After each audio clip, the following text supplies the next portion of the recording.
What's going on, everybody? How's it going? Here we are. All right.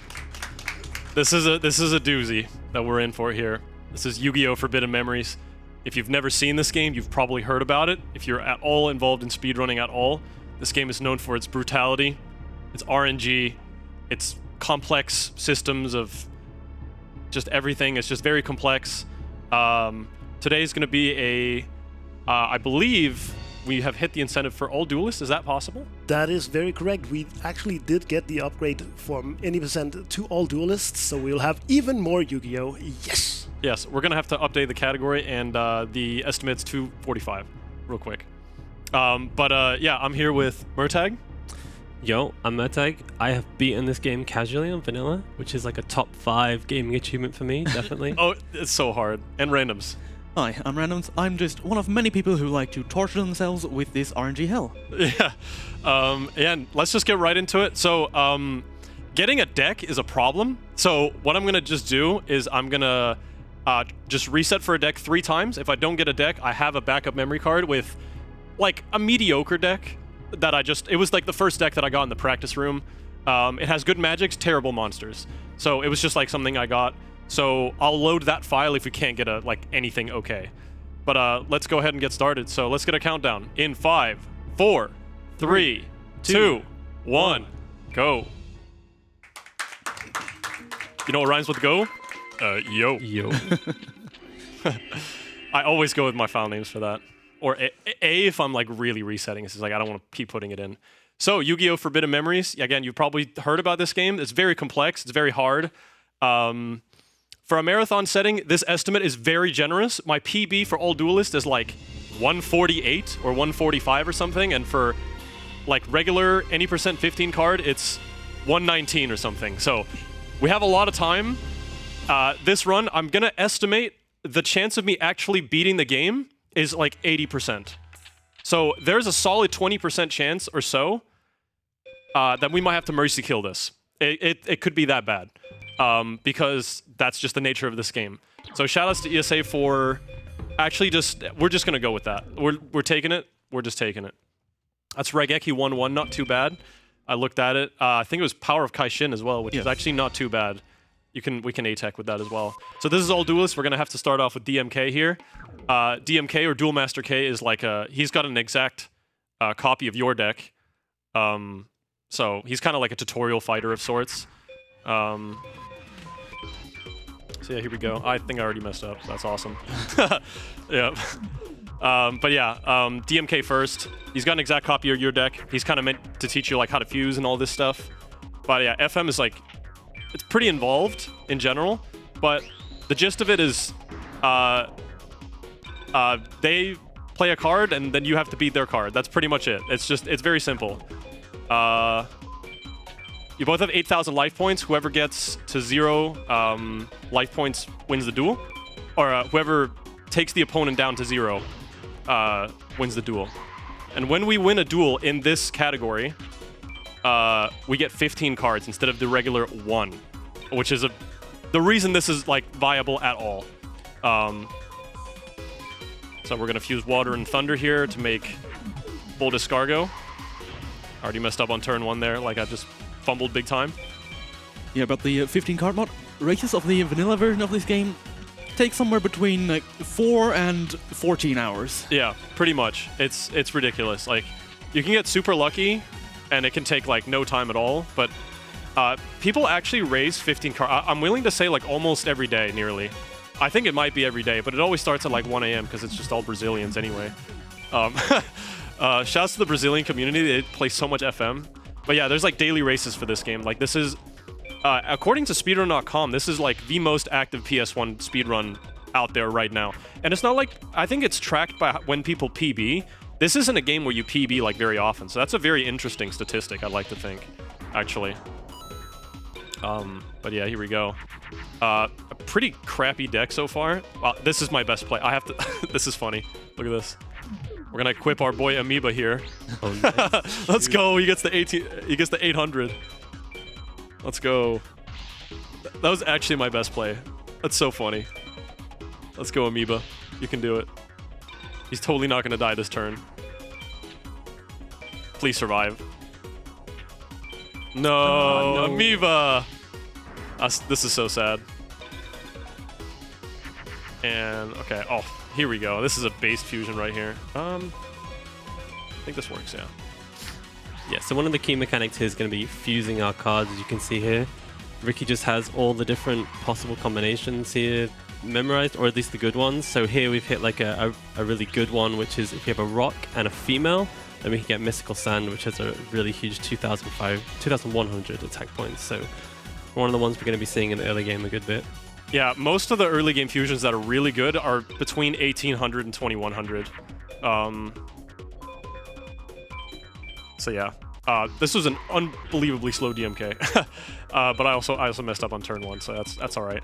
So what you're gonna see in 15 card, what I'm gonna do right here, I'm just gonna kind of show it off. I don't really need to show it off, but I'm just gonna show you, just because we're gonna do it later, is if I hold right on the D-pad during the screen right here, you don't have to do it during, but it's a little faster, you'll see that it starts scrolling right here, and I can see all the cards that I win, and I can kind of filter out what was good there. Trust me, it was all trash. I can kind of see what I won there. So that's all of the 15 cards. That's not the only way that you can see what you won. You can also see it when you head into the next duel. But yeah. Speaking of the next duel, time for Simon. Hello. Please? Okay, there we go. The tech smashing like requires some weird rhythm. If I'm off the rhythm, it's like it's a little weird to get it back there. We're gonna take out these insects here. Only one fiend, that's pretty nice.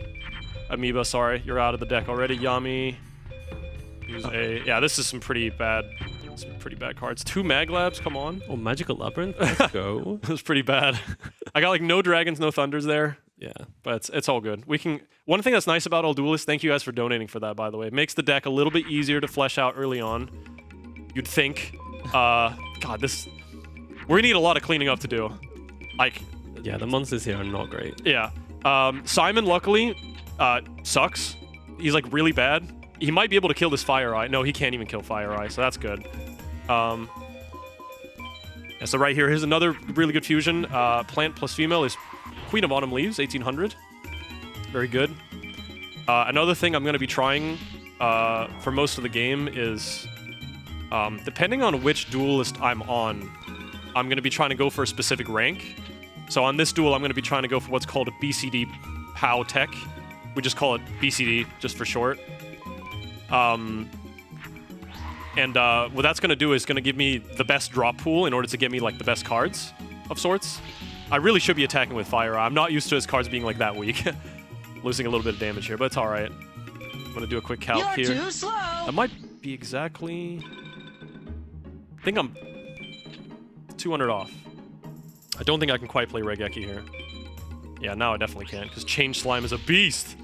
He's got a knife! Who gave him that? There we also saw the Guardian Star mechanic as well. There's kind of like a rock, paper, scissors thing going on as well. Every time you play a card, you have a choice of 2 different Guardian Stars, and every Guardian Star beats another one, and then it gets 500 more attack, if that's the case. And that's how that Change Slime was able to get more attack, even though it only had 400 to start off with. Yeah. Yeah, a little slow so far. I'm making a couple misplays, but we're just getting started, so it's all good. We're going to play Regeki here. So one thing, the reason I just took that deck immediately is because I really like Regeki. It's fast. It's faster than Dark Hole. I guess I could talk a little bit about the... Let me get into the next duel here, and then we'll talk a little bit about the starter deck just in general, what I was looking for and all this stuff. So yeah, that's Simon. He's going to be like, wow, you won. And then he's like, peace. So now we go down to the duel grounds. Now, here's where the all duelist section of the run comes in. For the most part, there's a lot of extra duels here, so we're going to duel Tiana first. Simon, give me a Time Wizard? Yeah, he gave me a Time Wizard. That's like kind of the best thing he can give you. Yeah. Sort of.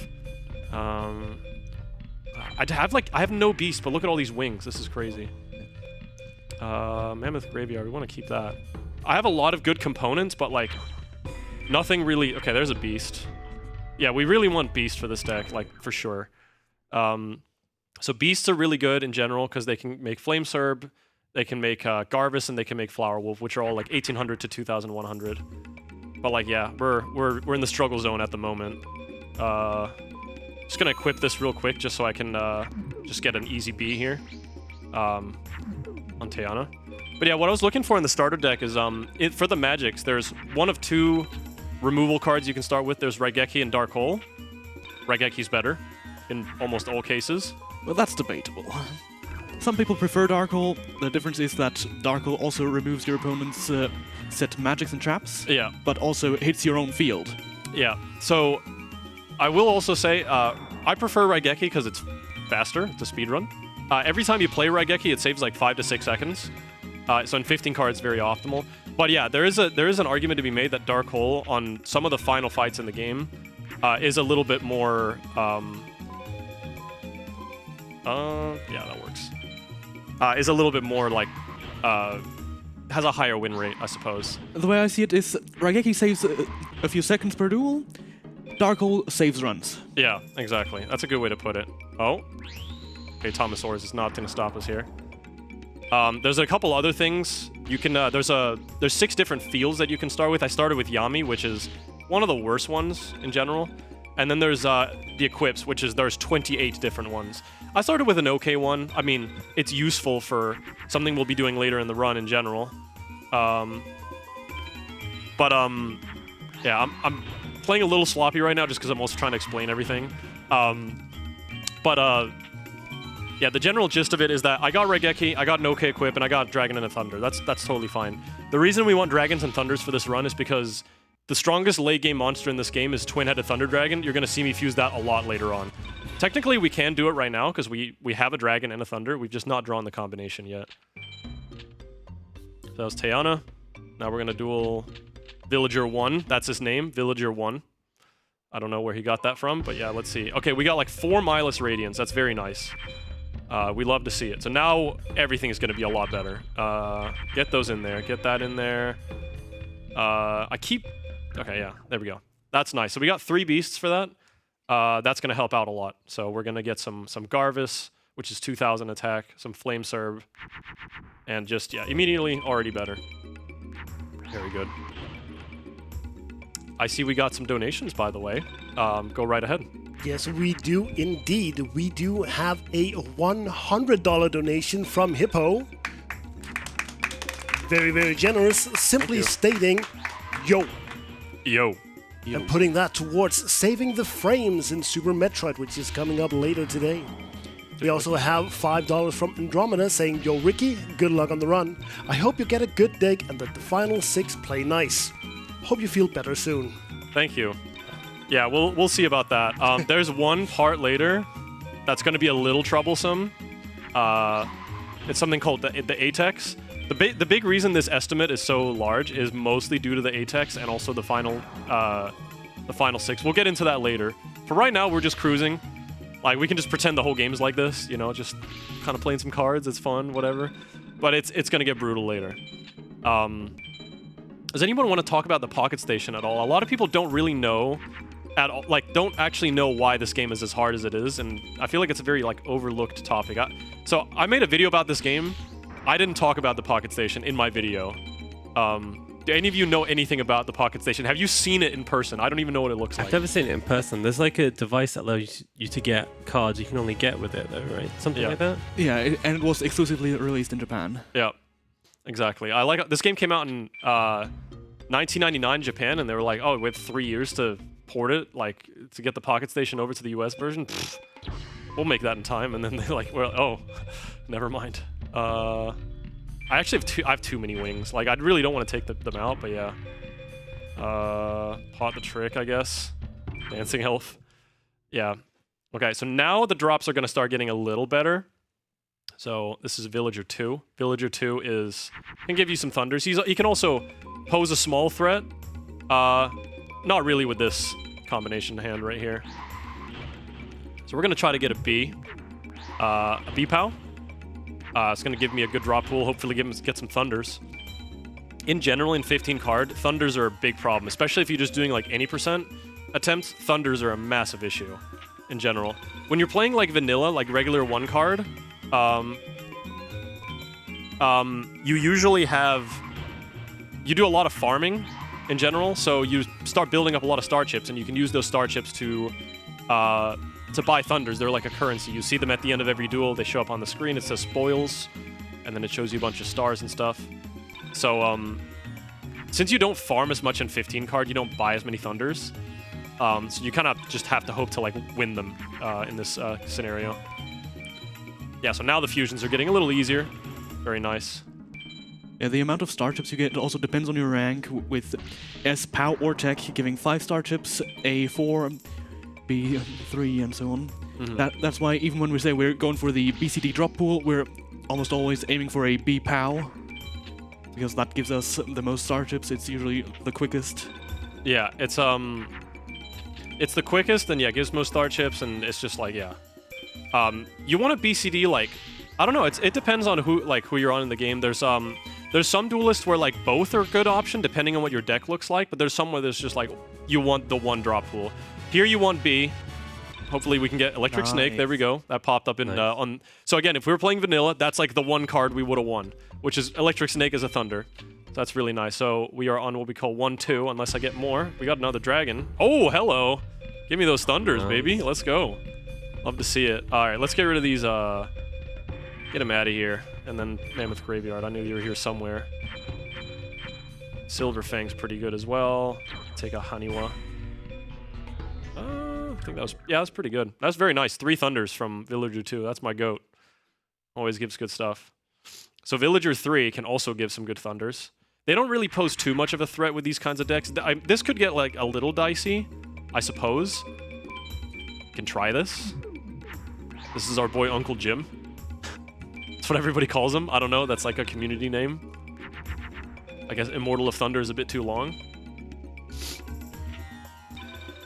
Maybe we could explain a little bit more in depth about how the game figures out what your rank is. Yeah, sure. It's a bit strange.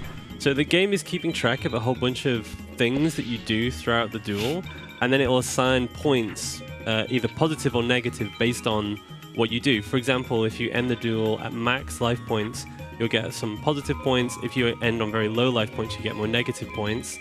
If you do a lot of fusions, that also gives you increasingly negative points as you gain do more fusions. And then if you get a very positive number at the end, then you'll get a high power rank. And if you have a very negative rank, then you'll get a tech rank. And if you get somewhere near 0, then you'll get a B, C, D, like of either. And there's only 3 drop pools, which is either A or S of one of the extremes, or anything in the middle. So generally, if we're doing like we want the BCD drop pool, then we'll probably get like a B POW, because that's just generally faster. The tech side, the negative side, is generally a lot slower. We'll see that a lot more when we get to Pegasus. But that's kind of what we're doing. So if we want to aim for BCD, which is usually slightly more like chance of equips, whereas like an A POW is usually just more likely to just get monsters, then we'll slightly sandbag our score by doing some extra fusions, or taking an extra turn to win the game, or something like that, so that we avoid the A rank. Because generally, if you just win extremely fast, then you'll get the A or S POW. Exactly, yeah. It's almost like, it's not really, I'd almost call it like almost a pendulum, because like you start at S POW, but the more things you do, you keep working your way towards. So I'm probably going to get like a C POW or B POW, yeah. And so like if I ended the duel quickly enough, I would have gotten A POW or something like that there. Go outside.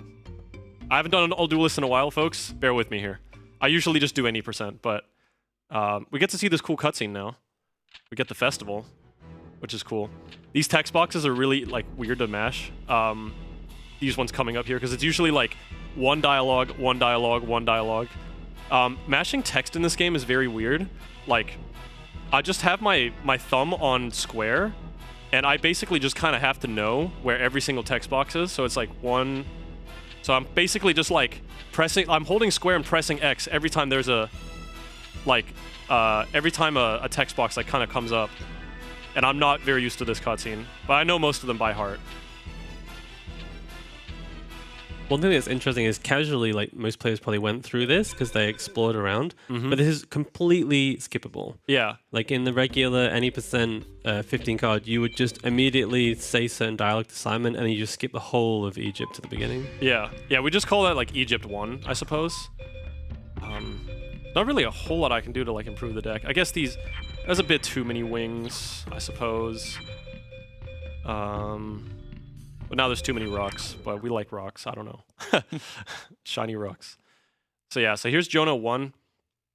I don't believe he can drop... Can he drop you Beast Fangs? I kind of forget already, actually. No? It's... Okay, so that's Setto. Yeah, so we're getting to our first, like... I might actually save for this next fight. The one after Jonah here, because we could actually potentially die to this next one. So Setto is like a recurring, like, rival in the game. And if you do Egypt 1, you get the first encounter with him. So you're going to see a bunch of different fusions here. So Setto 1, his strongest card is Gaia the Fierce Knight, 2300. So usually like pretty hard to beat. If he plays that, we could be in trouble. Like I'd need to either play like a 1000 dragon like this, or my twin-headed, which I still haven't gotten to play actually. Which Or is Stone funny. D in defense. Or Stone D in defense. Very true. Do we have any aquas left? Aquas? Yeah. In the deck, no. Yeah, okay, if we had Karyushin equip would also be an option. That's true, yeah. There's a couple different options, but in general it's 2300. Yeah, they all rely on drawing the dragons. Yeah. He doesn't play Gaia too much, but there's actually a... Man, I'm such a nerd for the for like all the spreadsheets people have made in this game. There's a simulation sheet that I look up all the time where the chance of like what the opponent can play is and all this stuff. I think they ran, it's 200 or 200 billion simulations or something like that. It's crazy. So you can see what the likeliness of each duelist starting with each card is, which is crazy. Yeah, so okay, so we got to Setto here, or we got to Jono.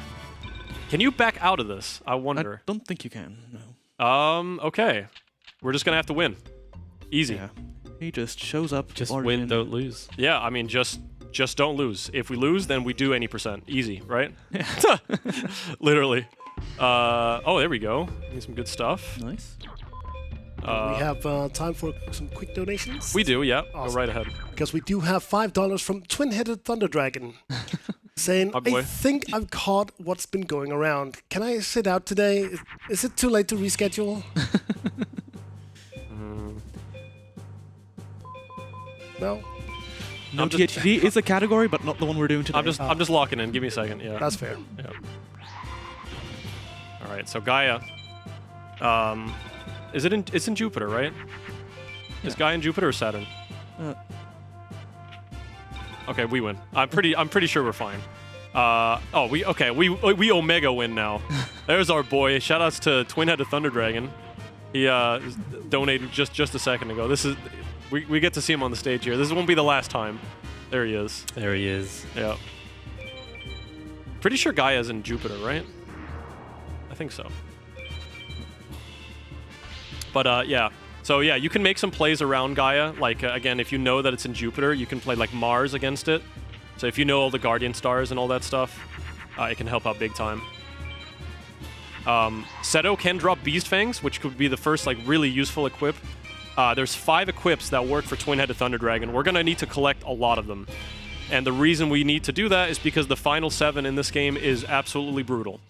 I skipped the turn there because it's just a little bit faster. There's technically no point in this next attack. I'm going to do an extra fusion here if I can, right here, just because I might... So, in order to get B, a really common one is, to get a B rank, is to fuse 5 times when your card counter is below 28. Either that or equipping or playing a magic. The Beast Fangs in the window?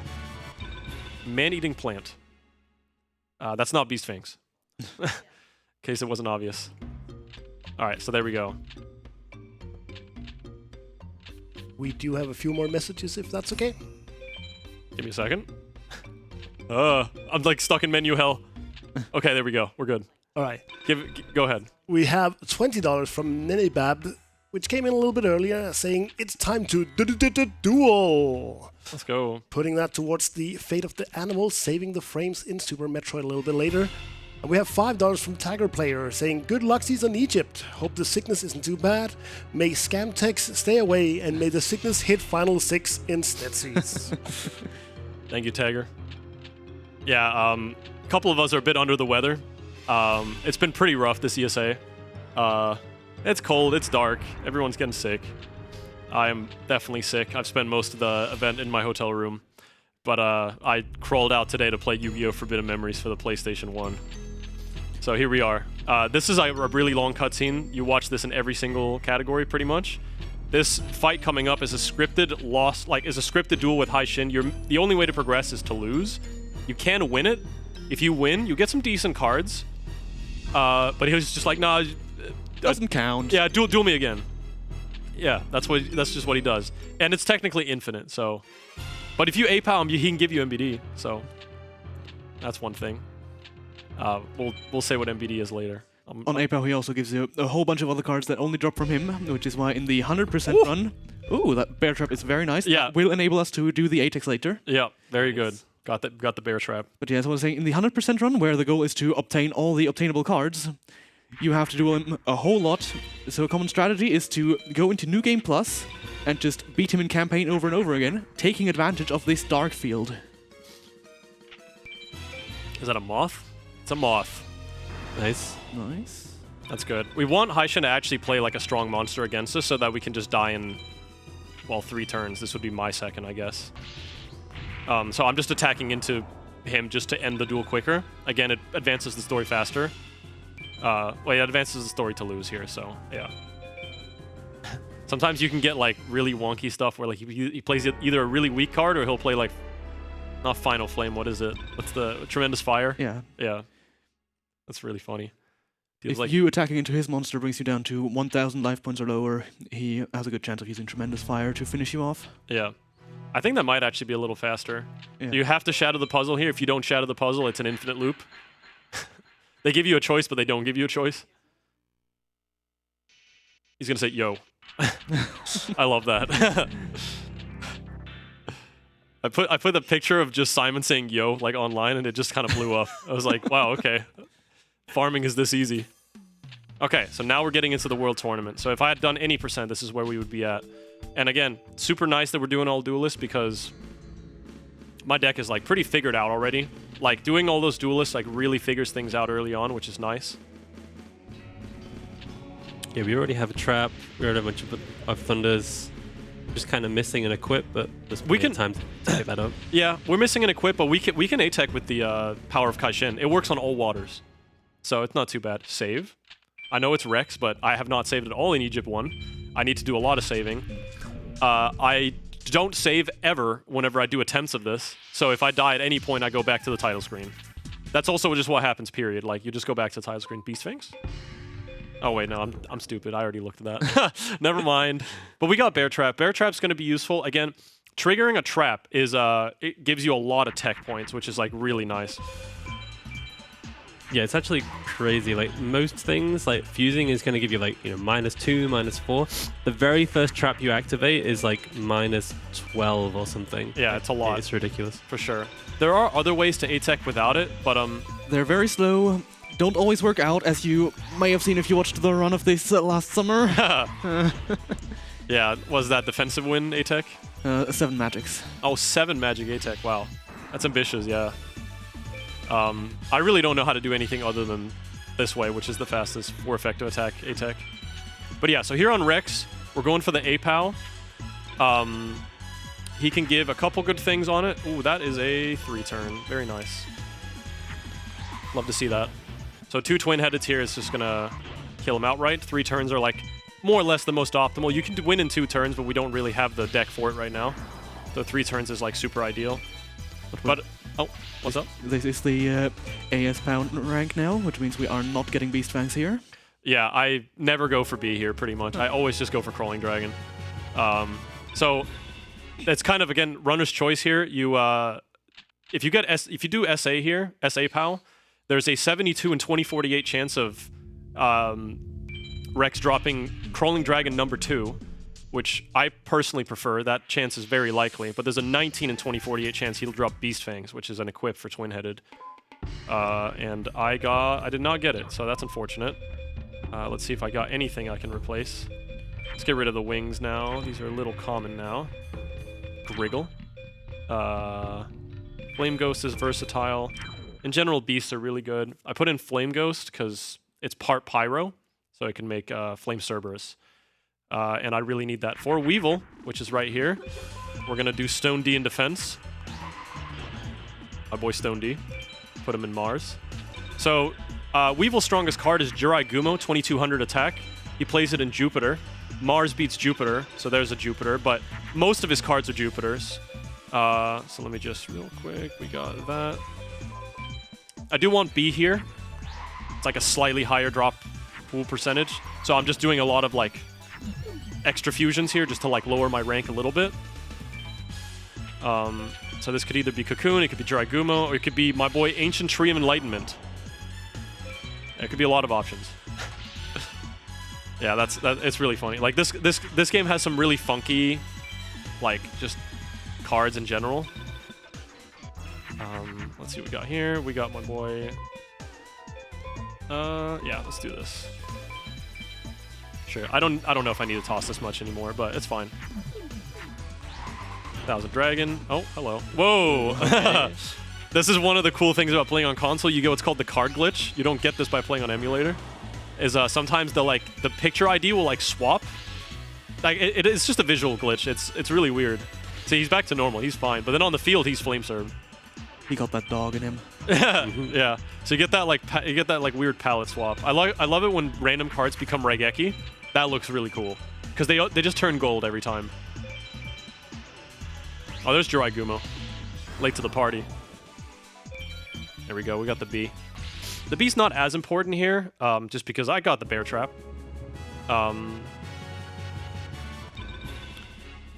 Yeah, explaining actually what is required for an A-Tech is a lot, but I can give it a go here while loading in the next duel here. So let me just get the... I did not save for Mai. That should be okay. She's fairly easy, but I will have to save for Keith. Mai is another one of these duels where AS or BCD are both viable, but depends more on your current deck than runner preference. Yeah, I think I'm going to go for the SA here. Yeah, since you have the trap. Yeah. That's the main advantage of BCD. Yeah. AS can drop a good few thunders. Yeah, so SA can give you thunders, BCD can give you the invisible wire, but since we have the trap, yeah, it's useful. So in order to actually get an A-Tech rank, this is kind of the complicated part. Yeah, well, actually, it's easy. Just do 15 fusions, 4 effective attacks. Make sure 9 turns have passed. You've dealt 1,000. You've taken 1,000 damage. Play 1 magic, 1 equip, activate 1 trap. 1 card has to be face down. 9 turns passed. I think I mentioned that. 3 or less cards in your deck. Yeah, easy, right? Totally. One small correction: you have to take more than 1,000 damage. Yeah, exactly. Yes. 1,000 won't cut it. Yes, exactly. Yeah, that's right. More than 1,000. Oh yeah, easy. Just do that. I use a tracker at home. I don't use a tracker here. I would say I use the tracker because it's faster. Because sometimes I'm like, oh, did I do 15 fusions or am I on 14 or whatever? So keeping track is nice at home, but it's not a necessity. Yeah, but I do not use a tracker. I don't count fusions. I just do as many fusions as I can, which might waste some time doing too many fusions, Yeah. but it's usually fine. Yeah, it's we ball. For something like vanilla, it's like it's all right, whatever. But like for 15 card, it's reasonably optimized. We get a Elf Slight. That's pretty good. That might go in the deck. That's a pretty decent equip that works for females. Definitely better in the current deck than Power of Hishin. Yeah. Yeah, Power of Kaishin's got to go. Let's get out of here. Another thing I'm really thinking about right now is what I'm getting rid of as I'm skipping through these. So it's probably just going to be like more plants.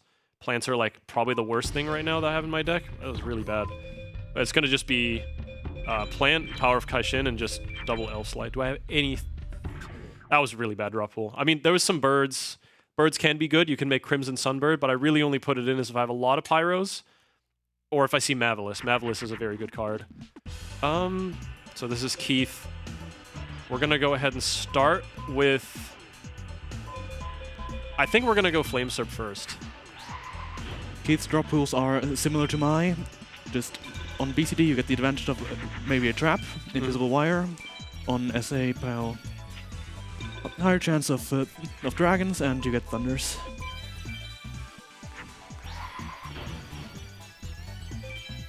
So one thing that's very nice is that he didn't start with Zoa.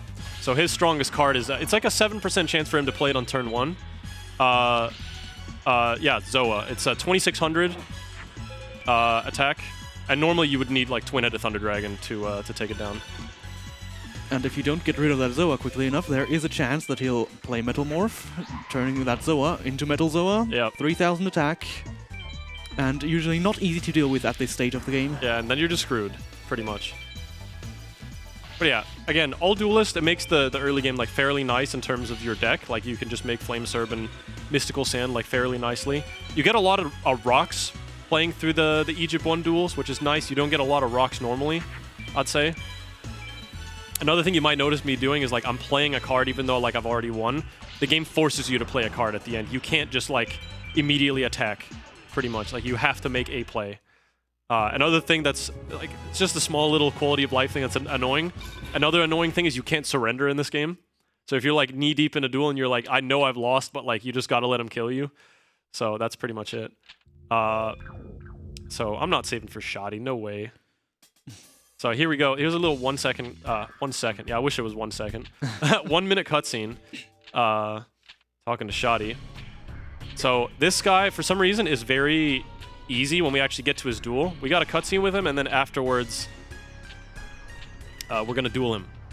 He plays a lot of like really crappy water monsters. His drop pool is also like very bizarre. He has a lot of cards in his drop pool, but they all drop at like really low rates. So you can get a lot of different stuff. The best stuff you can get from him is Beast Fangs. I think it's a 20 in 2048. When I say it's a 20 and stuff like that, every single like Duelist's drop pool is out of 2048 in this game. That's how it is with everyone. So out of Shoddy's 2048 like drop pool, there's a 2 in 2048 that he drops Beast Fangs. I think Umi, which is a good field that I'm also looking for, is a 44. And those chances are per drop, so 15 times. We roll that 15 times. Yes, exactly. Precisely. I know a lot of the rates for a lot of the very important cards. Not all of them, though. You'd have to be a madman to know all of them. Not Immortal of Thunder, not too bad. That's about all, though. Yeah, it's just gonna have to be you, buddy. Sorry. You're going in. Flame Ghost. Yeah, so we're slowly gonna start transitioning our deck into being focused around Twin-Headed Thunder Dragon, and the key to getting Twin-Headed is we need to fuse a Thunder and a Dragon, as you'd expect, but one of them needs to be at 1,600 attack or more, so that's usually why we'll do an additional chain. So if we combine, say, a Dragon with a plant or Dragon with a rock, that will give us a Dragon with high enough attack so that then we use a Thunder. It will work. And that's also why any Thunders or Dragons with 1,600 attack, like the Crawling Dragon before, is really high value because it makes getting Twin-Headed much more reliable. Yeah. The way the fusions kind of work, the way you can chain them in this way, is that it's always based on the attack of the card. So like you can... It's kind of hard to explain, but if you do Dragon and Water, you make Spike Cedar, which is a 1,600. Then if you put the... hold on, I'm also menuing. There we go. Then if you have that, so that's already a 1,600. Then if you put the plant on top of that, you'll get it to be a 2,100 because it's Dragon plus Plant now. And then if you put the Thunder on top of that, now you get the Twin-Headed, the full thing. So you can basically like infinitely stack it. Well, not infinitely, but like, you know, you can stack it until you reach like sort of the max value. So same with Mystical Sand. If you do Plant plus Female, you'll make Autumn Leaves, and then you put Rock on top of that, and you'll make Mystical Sand like that. Like I can show you right here, for example. I'll show you real quick. So we'll make a 1,900 here, but Nekogal's still female. You put the Rock on that, then it's a 2,100. If I were to like put a Beast on Mystical Sand, you can't downgrade to Nekogal, for example. So you can't ever go back. So it always goes up in attack. Is kind of the way the chain works. Yeah. Wicked Mirror. Don't want to look at myself in that one. Let's see what we got here. So, that was Shoddy. Fairly easy. We're going to save for the next one. Not because the duel's necessarily all that scary, but because it can be very long and drawn out. So this is Bakura. He's the first duelist in the game with his strongest. His strongest card is Millennium Shield and Labyrinth Wall at 3,000 defense. And as you can tell... Oh. Oh. Umi's very... Oh! Oh, Beast Fangs. Let's go. Big, that's Shoddy big. coming in clutch. Let's go. Love to see that.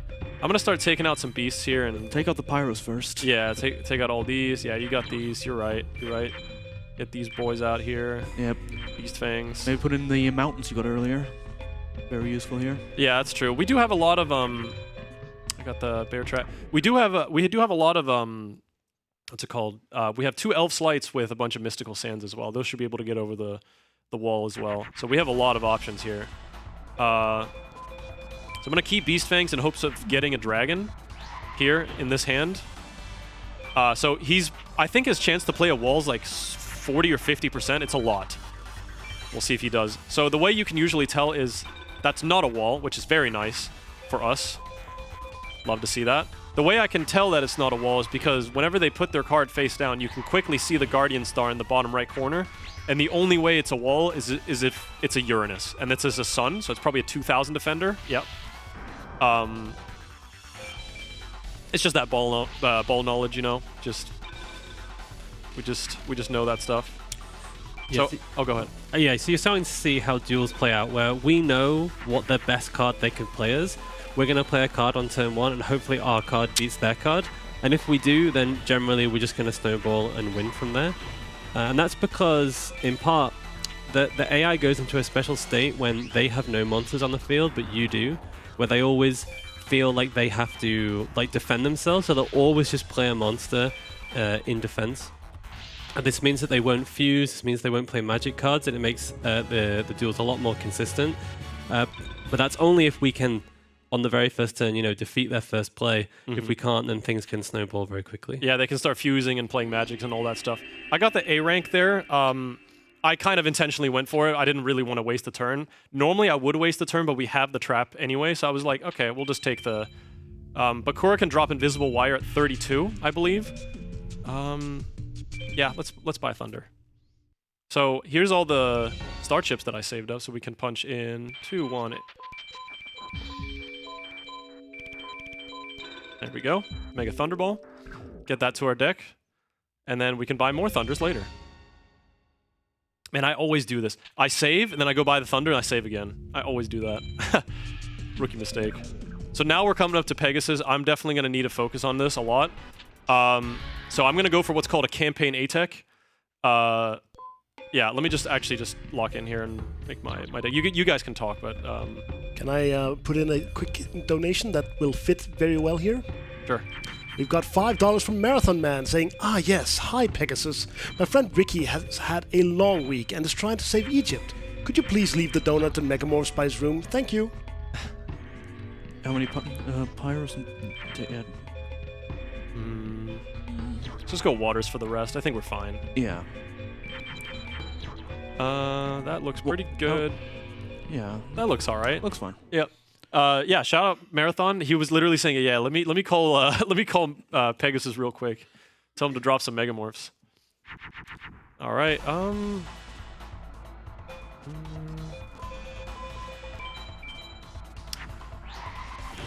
This is a weird play. I'm gonna go for Mars here. So I lose to Shark in Mars. I lose to... Well, I just lose to MBD, period. Let's not even think about MBD here. Okay, good. He played Bakuri Box. That's his most common play. Very nice. Yeah, let's just do it like this. Sure. So, I'm going to need to, do a lot of different fusions. I need to really draw this fight out. And this is the part of the run, no joke, we could be here for 5 minutes. I could get everything I want from this duel right here, or we could be here for 50 minutes.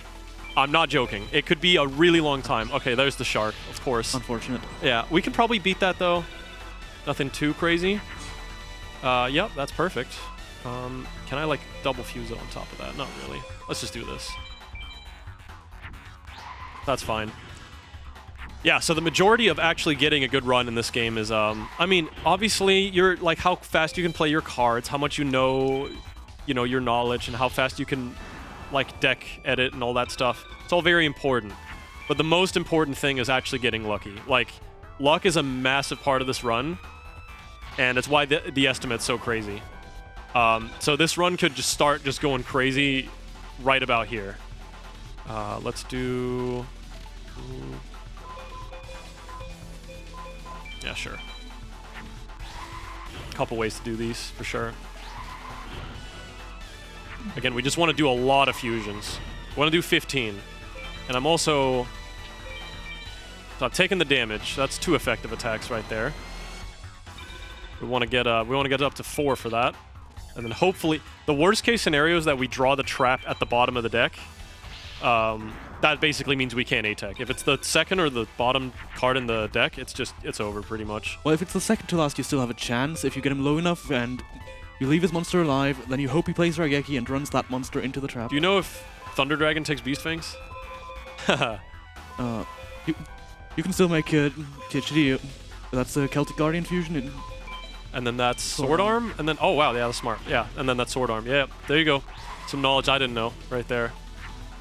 Yeah, it's because it's elf, right? Okay, yeah. Some monsters have a very specific subtype, elf. Yes, so there's not only there's not only female, there's also elf, which is like very specific. Yeah. Yeah, it's not all about the card types you see, like elf. There's also a card that's like Firegrass, which is like part. Okay, so hold on. There we go. Sorry, go ahead. Firegrass is both a plant and a pyro. There's a lot of cards that are part pyro, like the Flame Ghost we've been seeing in the deck.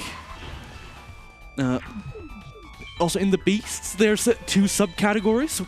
The community usually refers to them as good beasts and bad beasts. Or like fake beasts. Yeah.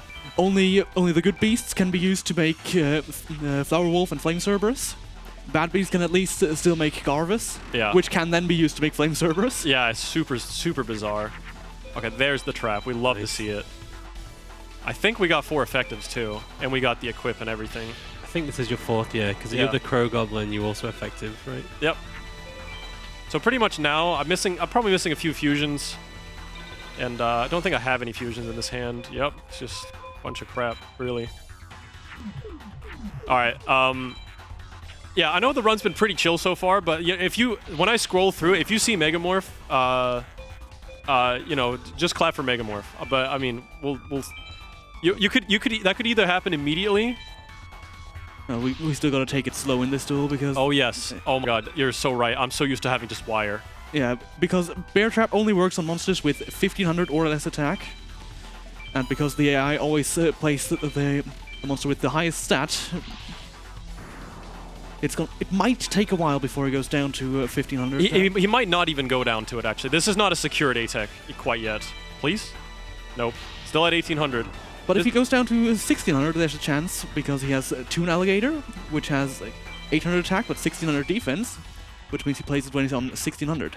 We'll see if I kill him before then. So there's a couple issues right now. I might kill him before I can stall out the duel enough. I might not have enough fusions, or he might not activate the Bear Trap. So the Bear Trap that we have in the back, he played another Wing Eagle or something. Yeah, he top deck. Top deck Paradragon. So I might just have to take the B here. That might be okay. I really can't play Raigeki right now. It's gonna have to be this rock.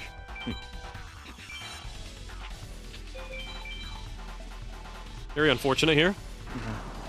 So he's pretty much gonna have to play like Toon Alligator or Dark Rabbit or something like that. Gonna go all the way down to that. 1600. 1600. Yeah. That might be rip. One more chance. Yeah, there's one more chance. I guess it's got to be this water. I don't even think I have enough fusions anyway. We'll have to wait and see. I totally forgot I had Bear Trap. I thought it was Invisible Wire. Have not played all Duelists in a while, but we can still get good stuff on B. Yeah, never seen him this low before. 200. Yeah, on BCD he still drops Dragon Treasure, one of the good equips. Yeah, no. And not gonna get it. Yeah. That's okay. Maybe he'll drop an Acid Trap Hole, which is a trap that works up to 3000 attack. It doesn't matter what you do now. Yeah, I don't think I have enough fusions. Like, I literally don't think I have enough fusions, but it's fine. It doesn't really matter. Just gonna quickly check, like, just to get like a feel. Like, just gonna see like exactly how many fusions I had. I think 11 was it? No, that was card destructive. Yeah. But we'll see what we get. It's okay. I think I'll continue to Isis for now, just to get more dragons in the deck. I don't think I have too many at the moment. And then I'll go back to Pegasus here. Yeah, so to talk about why we were trying to go for the A-Tech there, Pegasus's A-Tech pool is just insanely good. Yeah, it's ridiculous. Because we're going to need to be able to get our twin-headed to insane amount of attack points for the very end of the game, like high 3000s, 4000s, and we can only do that with equips. So we need equips we can put on twin-headed. And Pegasus not only has Bright Castle, which is 500 attack that works for anything, but he has by far the best equip in the game, which is Megamorph, which gives 1000 attack on anything. Yeah. And it's the only way we can get it is by A-Teching Pegasus, and it's going to be critical to be able to get through the end of the game. Yeah, there's a couple other duelists that can drop Megamorph, but like none to the chance that Pegasus has. Pegasus is the only realistic farm target. Yes, exactly. Oh, okay. I'm glad I drew that exact hand. Oh yeah. This is a funny fusion. This is rock plus turtle equals boulder tortoise. Another fun subtype. Yep, it's turtles. But yeah, Ice has actually played her strongest card there. B-Skull, yeah, it's also a very low percent. It's probably 7% as well, I think, about there. Yeah, another funny mechanic is if the AI plays a monster with 3000 or more attack, but they can't defeat your monster, they'll still just leave it in attack position rather than putting it in defense. Yeah, that's always really funny. But yeah, to just reiterate a little bit on Pegasus' drop pool, it's super good. Yeah, like you can get Megamorph. Megamorph is a 64 and 2048, about 3.1%. And that's so you roll that 15 times. So the chance to get one Megamorph off an A-Tech is 38%. You can get Bright Castle 64 and 2048. You can get Widespread at 64, Umi 64. You can get Crush Card at 2, which is pretty funny. Crush Card is basically a Raigeki. It removes every monster that's 1500 or more. Yeah, it's fine. But yeah, hopefully we get some good stuff from Ice as well. She can give you Widespread at 32 and 2048. Dragon Treasure's 32 and Umi at 32 as well. And a lot of dragons as well. That's not a dragon. Not a good start, but it's fine. Thanks for the necklace. And we're going to go right back. Okay, so at this point, we could keep going in the story. The way we beat the game is continuing the story, but we're not going to do that because, again, you have to think about two things with this run in general. One is speed. The other one is actually beating it. Okay, some dragons. Very good. Not too bad, I guess. Yeah. I mean, I have Beast Fangs. I mean, I don't really need... Let's just take out the... Sorry, ladies. Your time has come. That's fine, actually. Put in weather. Yeah, that's good. All right. Now we're going to actually try to properly A-Tech. Hopefully we draw the bear trap a little earlier and I can get a couple more fusions in and all this stuff. It's still not ideal to A-Tech with what we have right now. And you also get to hear the free duel music for an unspecified amount of time, so post your jammers in chat. This is a bop. Good memories of A-Teching Pegasus for like 6 hours straight to get my first Megamorph. That's brutal. That's crazy. We're going to put Raigeki face down because, again, we do need to check a box where... Yo, prevent rat? That's such a bad translation. Like, that probably, like... I think, actually, I got somebody to translate that in the Japanese version. It's also just prevent rat. So I think I'm actually just wrong. There we go. So basically, what I'm doing here is I'm fusing the most amount of times that I can, and then I'm ending on a toss. So I do 3 fusions, and then I toss it out of the way. That's to bait them into attacking me so I can get an effective attack. Very common strategy. You see a lot of new people when they're first A-Teching, they'll just like have like 5 twin-headeds, like they'll like kind of do the fusions first, and then you can worry about the effectives. But we kind of like do 2 in 1. There we go. There's the bear trap. He's already down to Paradragon, so I believe in this attempt a little bit more. Oh, he's down to Crow Goblin. Okay. So again, the goal, get him down. So he always plays his strongest card. So we want to get him down to something that's 1500 or lower. This is a weird one. This one makes Komori, yeah. So I get an extra fusion from that. I knew that one, but not Celtic Guardian. That's definitely one of my weak points is those elf fusions. They confuse me. I kind of like recently learned the ones that work with like Dancing Elf plus like Mystic Lamp as Dark Elf and stuff like that. Those are really funky. Yeah, the subtype of spellcasters with the Guardian Star Mercury. There's another weird one. You can do Beast plus Thunder as Tripwire, and then we get 2 more make Twin-Headed. And then we toss again right here. So again, really good fusions we're getting in. Want to say that's number 2, perhaps? I think so. Yeah. There's a Crow Goblin and then that one. That's number 2. Still at Yamadron, that's 1800. His attack is 1600, but his defense is 1800.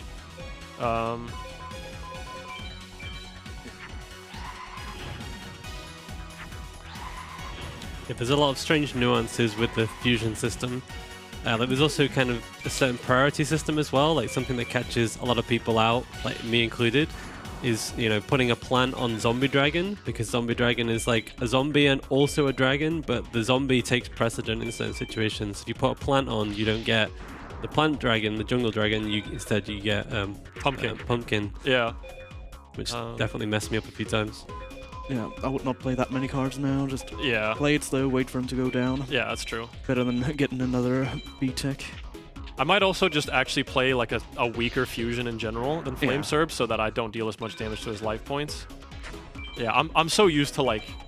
Yeah, no, it's definitely catching my muscle memory off guard. He's just playing 1800s right now. That's not good. Yeah, Bear Trap's not usually an issue. I think I got a good amount of fusions. I do still need more though. Absolutely. Can we get Acid Trap Hole on a B? Yeah. Yeah. Yeah. So That's a 64, so we're hoping we can get that as well. Acid Trap Hole is like Bear Trap, but it works up to 3000, so it'd be a lot more consistent then. Yeah. Let's get one of these plants down here as well. Yeah, we're gonna just hope that he... Oh, this is a lot of damage as well. We're gonna have to just hope that he keeps going down. I might go through Kaiba if I just B-Tech again. Maybe? Oh, there we go. Nice. We triggered it. There we go. There's Dark Rabbit, our boy. But yeah, we definitely have enough effectives now. Let's go for... So we've done the equip. We need to do a magic as well, but we've got that face down, so we just need to get our deck very, very low. 3 cards or less. Yeah. Pretty much. And hope we fused enough along the way. If I can, like, get 3 fusions in the last hand, it's probably good, I think. Okay.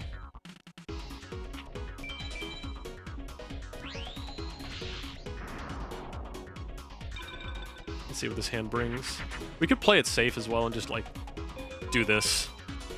Like, extra turn. Yeah, probably for the better. That's why the tracker's kind of nice, but it's all good. Do that real quick. Being very careful to not accidentally kill Pegasus before we're ready. Yeah, I'm very on edge right now for sure. Like, feel like I'm forgetting something. Battle Steer. So we can just like Regeki that away pretty much at this point. That is a full... Yeah, okay. We definitely got it now. That's a full hand fusion right there. Nice. You're going to see how that works. Going to make Kairushin. It's going to make Thousand Dragon. And that's going to make Twin-Headed. Beautiful, beautiful. All right, part 1 of Pray for Megamorph. If we can just... Come on, everybody. If we can just see one... Even if we don't get it, we get a bunch of other good stuff. Come on. Like widespread would be good. Yeah. Come on, let's go. Oh, that's looking trash. Oh, that's trash. Oh, that's trash. Ugh.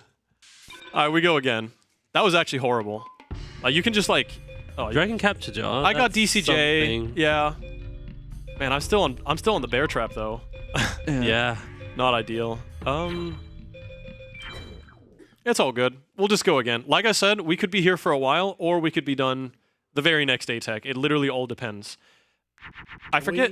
Oh, go We ahead. have some donations in while you start this next duel. Yeah, go right ahead. Good. We got $69 from Ison. Nice.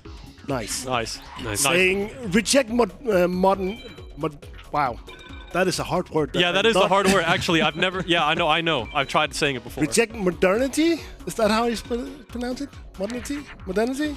Sure. That's what we're going with. Embrace tradition. Justice for the original funny number. Good luck, my guy. I agree. And he put that towards Zelda A Link to the Past sprite choice for Spyro. We also do have $20 from Nightfly saying, yo, good luck. Yo. Oh, sorry. Y0GL. Yo. Thanks, Nightfly, for the grenade launcher. And we have $5 from Anonymous saying, the duck. Yo, get those spinning ducks in chat. The duck. Appreciate it. Oh, it's going swimmingly right now. Yeah, thank you guys. Appreciate it. Again, we're going to be here for a while. We're just vibing. ATEX are a massive part of races as well. Again, Yu-Gi-Oh! FM is one of the only like PS1 game scenes that like really hasn't died with the race culture. Like people race this game all the time. And even though the game's like kind of rough at times, people just still enjoy getting together for you know, it's not miserable if you're miserable together. Like, you know, like that's just how it is. But like actually like on the real, a lot of people at face value will look at this game and be like, "Oh, it's, you know, oh, that's so lucky. The top top deck Illusionist Faceless Mage is so lucky. Oh, that's so peak." Yeah, if he draws Illusionist Faceless Mage, he'll most likely play it since it has 2,200 defense. Yeah. But only 1,200 attack, which makes it weak to Bear Trap. Yep. Oh, that's so good. Okay, we're cruising now. I don't even know what I was saying. That was beautiful. I think I was talking about how people race the game. Yeah, that's right. Yeah. People will look at this game at face value and be like, "Oh, what an RNG fest! Like, you must be insane to run this." And to be fair, running like vanilla consistently, yeah, a little bit. If you want to run vanilla consistently, that's a little crazy. I kind of prefer 15 card. I was a denier for a while. I was just like, "Oh, these guys have to play modded and all this stuff." And then I started playing 15 card, and I'm like, "Wait, this is fire. Never mind." But like, there's so much nuance. Like, you always learn about things. Like, I'm probably knowledge-wise, like pretty high up there, but there are people that are like probably 4 times as high on the knowledge as me for this game. Like, they know everything. So there's always stuff to learn. Like, it's crazy. Like, just yeah, it goes very deep for sure. All the categories you can play, and just like you can do endless studying. Nobody knows literally everything about this game. Like, there's always things to learn, pretty much. Yeah, vanilla is an absolutely crazy speedrun. Like, it blows my mind how low the world record is, because like, imagine this, but we need to do it 15 times to make as much progress as we're doing in just one duel. Yeah. There's actually I have so many programs on my computer that can like do like I have like a Final 6 calculator. I've got like the ATEC tracker and all this stuff. About that Final 6 calculator, which is very interesting. I think we're good here, maybe? I think this is 4 effectives. Should be, maybe? Question mark. Haha. Should be paying more attention. You can see how likely it is for you to actually beat the game if you punch in your deck into that calculator. There's a guy on the vanilla boards. God, he's like 3rd or 4th place. Let's just do this for safety. The title of the video is like World Record Yu-Gi-Oh! Forbidden Memories. Like, it's like a 4th place run. It's really funny. It probably was just supposed to say like world record attempts, but it was from like a YouTube stream. So it just carried over or whatever. His deck was utter trash. It was like 4 dragons, 5 thunders, 2 beast fangs. That was it. He beat the game with it. Oh my god. I know. That is crazy. Yeah. I think we're pretty much good here. I am just gonna trade real quick. I think I have done... Yeah, I've done everything. I've done the beast fangs too. Alright. We're gonna flip this Raigeki, and then we get another round. Here we go. We can kind of just vibe until we get to this part. This is the part where like you're watching, and then like you got it on the second monitor. You hear the music go away like this, and there's like, oh, I gotta check the drops real quick, and then people watch right here. Come on, let's see some Megamorphs. Yeah. Come on. Oh. Oh, yes, there's one. I see Megamorph, I see Bright Castle, Yeah, and White pretty Dragoon. good. Oh, Yeah, let's very go. good. Let's go. Okay, we got a Megamorph. Very good. Okay, 1 Megamorph, 1 Bright Castle. Love to see it, and a widespread. Now And widespread's very important, so now we can just cruise, low-key. yeah, we no longer have to worry about Pegasus going down far enough to trigger the bear trap. Widespread works on anything. Yeah, exactly. We want that dragon in there. Widespread's also just a great card in the end game as well to just get us out of, you know, difficult situations where they have Blue Eyes Ultimate. Yeah, sticky spots for sure. It's nice to have multiple. But yeah, deck's shaping up. We got 2 equips and a Megamorph, very good. We're just gonna keep going for a while. Again, like in runs, you would like kind of just take this and like run it to the end, sort of. Here, you know, we're playing ultra safe. Like we're trying to really increase that win percentage. But yeah, that guy I was talking about, who had that awful deck, I think his chance to beat the game was 0.03%. Yeah, like you could, like it's so unfathomably low odds. Not just that, but the fact that you get that, you get a chance at Final 6 or whatever, like with that kind of deck. Imagine if I said, here's this deck, beat the Final 6, but you can do it once every 3 hours. Like your chances with that deck is like 1 in 3,000 or something like that. And one thing about that calculator is it doesn't actually calculate Final 7 if you do Lab Mage as well. So the odds might be even lower than that. So it's just absolutely ridiculous. I really do eventually want to make another video about 15 card because I do think 15 card has a lot of cool nuance. That vanilla, like, I don't know, vanilla was obviously the start to this, but 15 card is kind of everybody plays 15 card. If you look at the leaderboards for this game, I think 15 card has like 350 runs on the board. It's quite a lot. And vanilla has like 150. And then there's like 5 card in the middle. It's like little Chud has like 20 runs. Sorry, Grig. I know like one person that plays 5 card. I think the reason 5 card exists is because I've kind of heard the story is that the guy who actually made the modifier for 15 card was initially, he was approached by Spike Vegeta, actually, of all people, and he was like, hey, can you make like a mod, like a card mod, like multiplier or whatever, duplicator, I guess. I'm looking for a word here, for FM. And he's just like, yeah, here you go. And he just gave him basically a slider between 2 and 15. So people were probably like, for a couple days, were very modest. We're probably like, yes, 5 sounds very reasonable. Is that MBD? Yeah. Oh, it's okay. Oh my cool. god. Okay, let's just top deck the MBD. All right. Okay. Yeah, cool. Thanks, buddy. So I think people are probably very like, oh yeah, you know, 5 cards. That sounds very reasonable. You know, we should probably just play 5 cards. And somebody was just like, fuck that, just max the slider out, just get 15 in there. So 15 cards kind of just become the premier category, I think, in this. It just fits, I guess. I think it's perfect. I think 15's fine. I've done a lot of fusions. I really don't think I need any more. There's my boy Skull Servant out there. Yeah, I think 15 cards is probably right around the cutoff point where it's possible to just go through the game with no extra duels if you had very good luck. Yeah, that's what my PB did pretty much. I had a 121 in this game that I got like 3 years ago, and I finally beat it by about 2 minutes, like very recently actually. And like, yeah, you need just like absolutely obscene luck in this game to actually PB.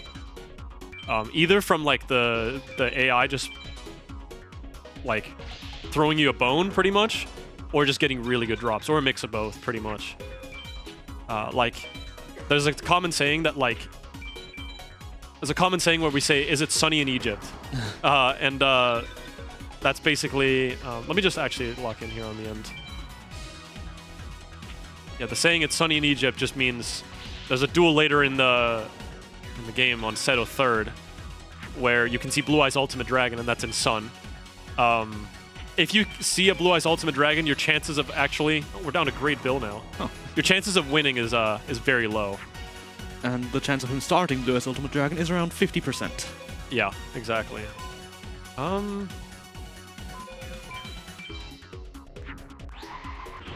Just gonna be extra safe here.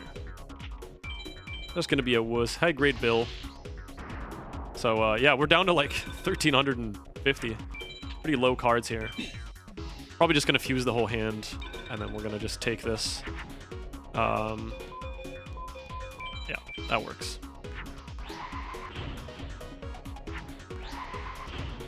All right, we're gonna just Regeki this away. Hope to see more Megamorphs. Honestly, that A-Tech we just got pretty good, so if we don't get anything quite as good this time around, that'd be okay. I'm just glad we didn't get like a total dud like so far, really. Like, I mean, the first one was, but the second one kind of made up for it. Come on, let's see. Let's go. Okay. Nope. Back No. garbage. Yeah, more garbage. DCJ again. It's not too bad. Dragon Capture Jar that we got right here. It removes all dragons from the opponent's side of the field. It's useful, but for like way later in the game. For the aforementioned Blue Eyes Ultimate Dragon. Yeah, just to remove that pretty much specifically. It's just a counter to that card. Here we go again. Let's go. I hope we don't have to be here for too long, but we already have... I think my minimum is like, I kind of want 2 Megamorphs. If we really can't get a second Megamorph, we'll just keep going, and then I'll see if we can get 2 MBDs instead. Hopefully we can try our luck elsewhere. Another thing that just kind of like grows on you over time is just like actually... From the time you see the cards to like actually taking your turn, like when you start out, my god, you're slow. Like every turn is like 20 seconds, pretty much. But like everything's like so automatic. I actually properly went through and timed the world record on his average turn speed. It's like 3 seconds, pretty much every time. Like he just decides like instantly, pretty much. It's like, imagine what you just saw there, just like every turn, more or less. Some of them takes, you know, maybe a little bit longer, like it's like 6 seconds or something, but for the most part, he's just like unreal fast. Pretty interesting. I've done a lot of research on the... I'm kind of like a history guy with speedrun history and stuff like that. I've done a lot of digging for Forbidden Memories when it comes to like kind of just how the world record's gone down. It's a big mix of there's kind of like 2 viable routes through this game right now. There's don't A-Tech and just YOLO through everything. Hope you get like 3 equips and just like like that's enough pretty much, you know? I think we want this and then no, there's no way to like not fuse this actually, I'm pretty sure. Yeah. Yeah, I have to do It'll this. fuse. Oh, good. Maybe Skelgon can get traded in anyway. But yeah. So a lot of the world records have either like a really bad deck and just kind of like runs into the final 6 at like a 1 or a 2% chance to beat the game, or it gets like triple Megamorph on like Campaign A-Tech or something like that. The current world record for this gets triple Megamorph in Campaign A-Tech, which is a 0.95% chance to get 3 or more Megamorphs. Absolutely absurd. Just crazy. And that's not the first one either. Your chance to PB just goes up so much if you get triple Megamorph. But it just happens so rarely. It's like literally 1%. My old 121 got triple Megamorph. My current one has 2 Megamorphs, but I got triple Bright Castle as well. So like, you really do need to get lucky. Even if your deck kind of sucks, you can still get like thrown a bone by the final 7, big time sometimes. I think we're on 2 effective attacks. Widespread. Here we go. Yeah, this game is a very hard game to do at a marathon because of the random nature, and like as Ricky kind of mentioned, you kind of just send it into the end of the game and hope that it just kind of works out and you can get a PB, and then it probably won't. You'll probably die. Yeah. And then that's just it. But in a marathon, we actually want to try and finish with like some percentage chance. Yeah. So we need to really do a lot of extra duels, and it's going to be difficult. And as Ricky said, we can't really guarantee it's going to happen just because of the way the game works. Yeah. No, I mean, so far we're looking okay. I'd say this is like probably like an average run overall. Let's play you right here. Okay, there's already a guy there. That's fine. That's whatever. Yeah, like every Megamorph is like huge, like win chance percentage up. Yeah, I'll take a little bit of damage there as well. Why not? Why not Tentacle Plane? You get some too. Yeah, I'm pretty sure if you have like just a really good monster count, but like just like 1 or 2 equips, it's like 1 or 2%, and then if you get 1 Megamorph, it's like 7% already. Like it's like it jumps up like so much already. I think we're good here. Pretty sure we've done almost everything. Yeah, by almost we have done everything. I do actually think I need this effective. Hopefully I didn't screw this here. Nah, we're good. There we go, play the Geki. Alright, here we go. Round 4, I think. Pray for Megamorph. Here we go. Come on. Let's get a second one. Let's get out of here. Acid trap hole. That's So many acid trap holes. No. There was nothing there. Man, we've gotten like garbage, amazing, garbage, and then garbage again. Okay, one thing that is nice. Okay, this is like super copium, but acid trap hole. We'll do fake trap. That's actually even better. Having 2 traps in the deck is nice because if I bottom deck the widespread, I can't ATEC. So having 2 traps in the deck is nice now. And Fake Trap is the best trap for ATEX because it works on any monster, but it doesn't destroy the monster, it just stops the attack. Yeah. So it stops the attack and leaves the monster on the field for you to do an effective the turn after. Exactly. It's very ideal. We have gotten very lucky with the MBD. Like, the one time he played it, I had widespread out. And even if you didn't have the widespread at that point, you had the double equipped THD out. Yeah, exactly. Very nice.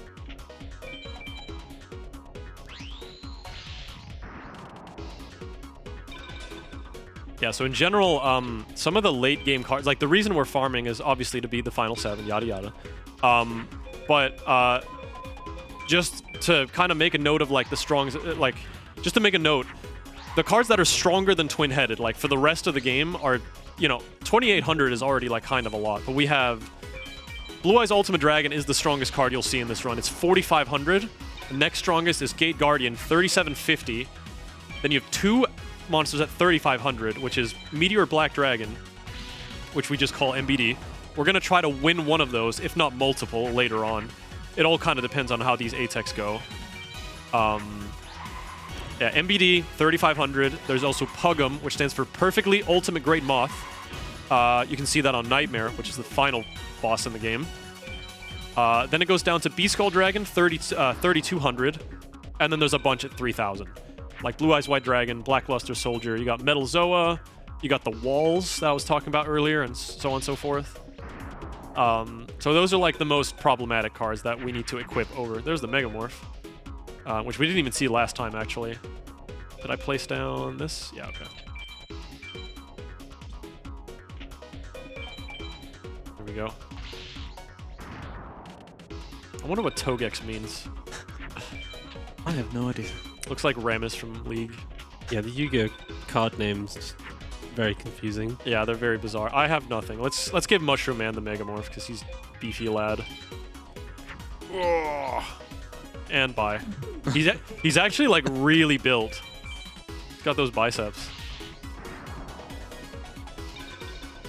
But yeah, it's always fascinating to see like when duelists like start playing some really like low cards. It's like, oh wow, I've never seen this one before. It's also just fun to play a game of like, have I ever seen this card before, or have I ever seen this start before, kind of thing. It's like if Pegasus begins by playing Toon Alligator, that's like, on that simulation sheet, it's like you can look at it and go like, oh, that's like a 1 in 80 for him to play that or something like that. I don't actually know the number, but that's approximately what it could be. I've seen some pretty absurd starts, for sure. The worst one I've had is Night Lizard start on Isis, which was 1 in 10,800 or something like that, which is just absurd.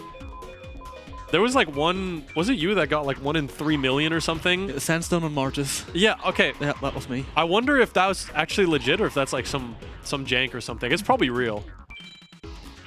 Like, It's gotta be real. I don't run on EPSXE. okay, based. Look, I've got some nostalgia for EPSXE, but like, come on, guys. Get on the duck station. I actually use Zebra. You're on Zebra? What is this alternate timeline? I don't know anyone else who uses it. I know. I don't even know why I started using it. I just do. I'd be like if I said, oh yeah, I'm on PSX Fin. Like I haven't heard that. Or like PSX Jin, like some old TAS emulator from like 2002 or something. Yeah, we're nerds out here. There's actually a task for this game. It's like 52 minutes. It's vanilla, and I think it wins like 3 MBDs from Hishin 1 or something. Oh my god. Yeah, it doesn't even like A-Tech or anything like that. It just like destroys the whole game with just MBDs, pretty much. This has been a very fast A-Tech. I am just making sure I did everything right. Like if it goes too smoothly, I'm like I'm missing something. You know, it always feels like that. Let me just. I think you've done everything. Yeah, I have. It's just when I vibe too much, it's just like, oh. See, okay, I did fake trap. Yep. With Uh, Megamorphed, yeah. Fried We're- Jackie, and This is all pointless. Ignore this. I just wanted to buff Uncle Jim.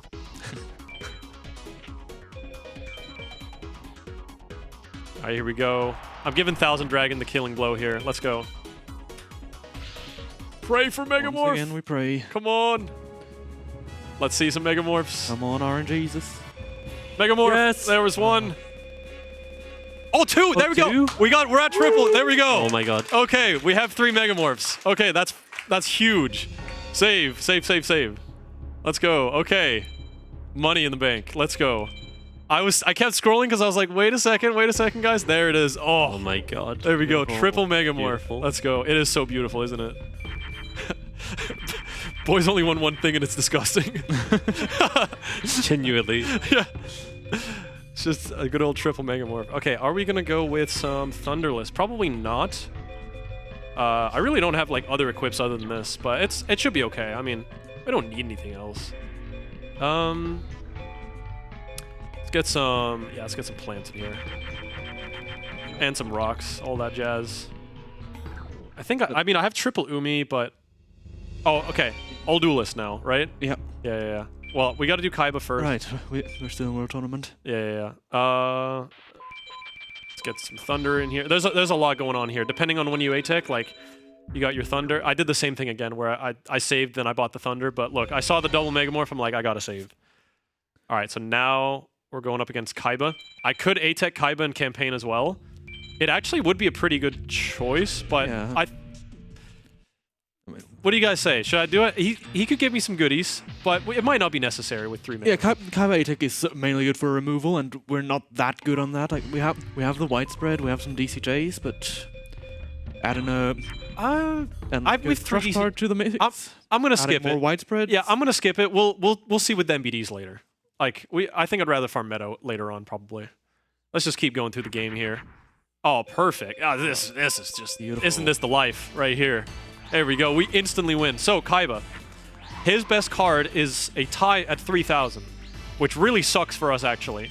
When you play twin-headed with 1 equip, so you have a 3,300. If you play in Pluto, you beat his Blue Eyes. If you play in Moon, you beat his Wall. But you lose to the other one. Oh my lord. Give me that. There we go. So, luckily he played neither, and I just drew Megamorph. Like, just draw Megamorph. Yeah, it's easy. it's easy. Yeah, it's so Exactly. easy.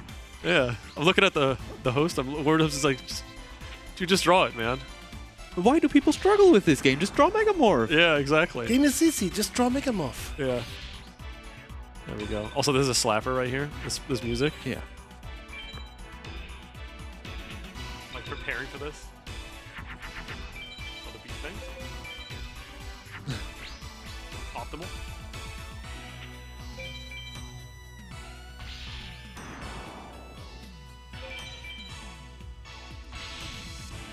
Yeah, so the duels are getting a lot harder now, but I don't have time our to deck open this. is really, really good. So hopefully we should get through the next few. No Yeah. problem. Another thing, another reason I skipped the A-Tech and Kaiba is he can give you dark energy, but there's another duelist later on that could also potentially give us dark energy.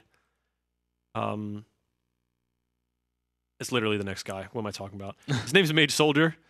It's the only guy that doesn't fit in my splits, so he's M Soldier on my splits. So here we go. It's gonna say, is it yo, you've done it? Yo. I love the earlier one when it's just yo. He just warps in.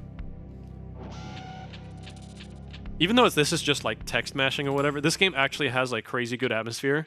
It's just something that a lot of PS1 games do really well. It's that they've, you know, they just got aura. I don't know.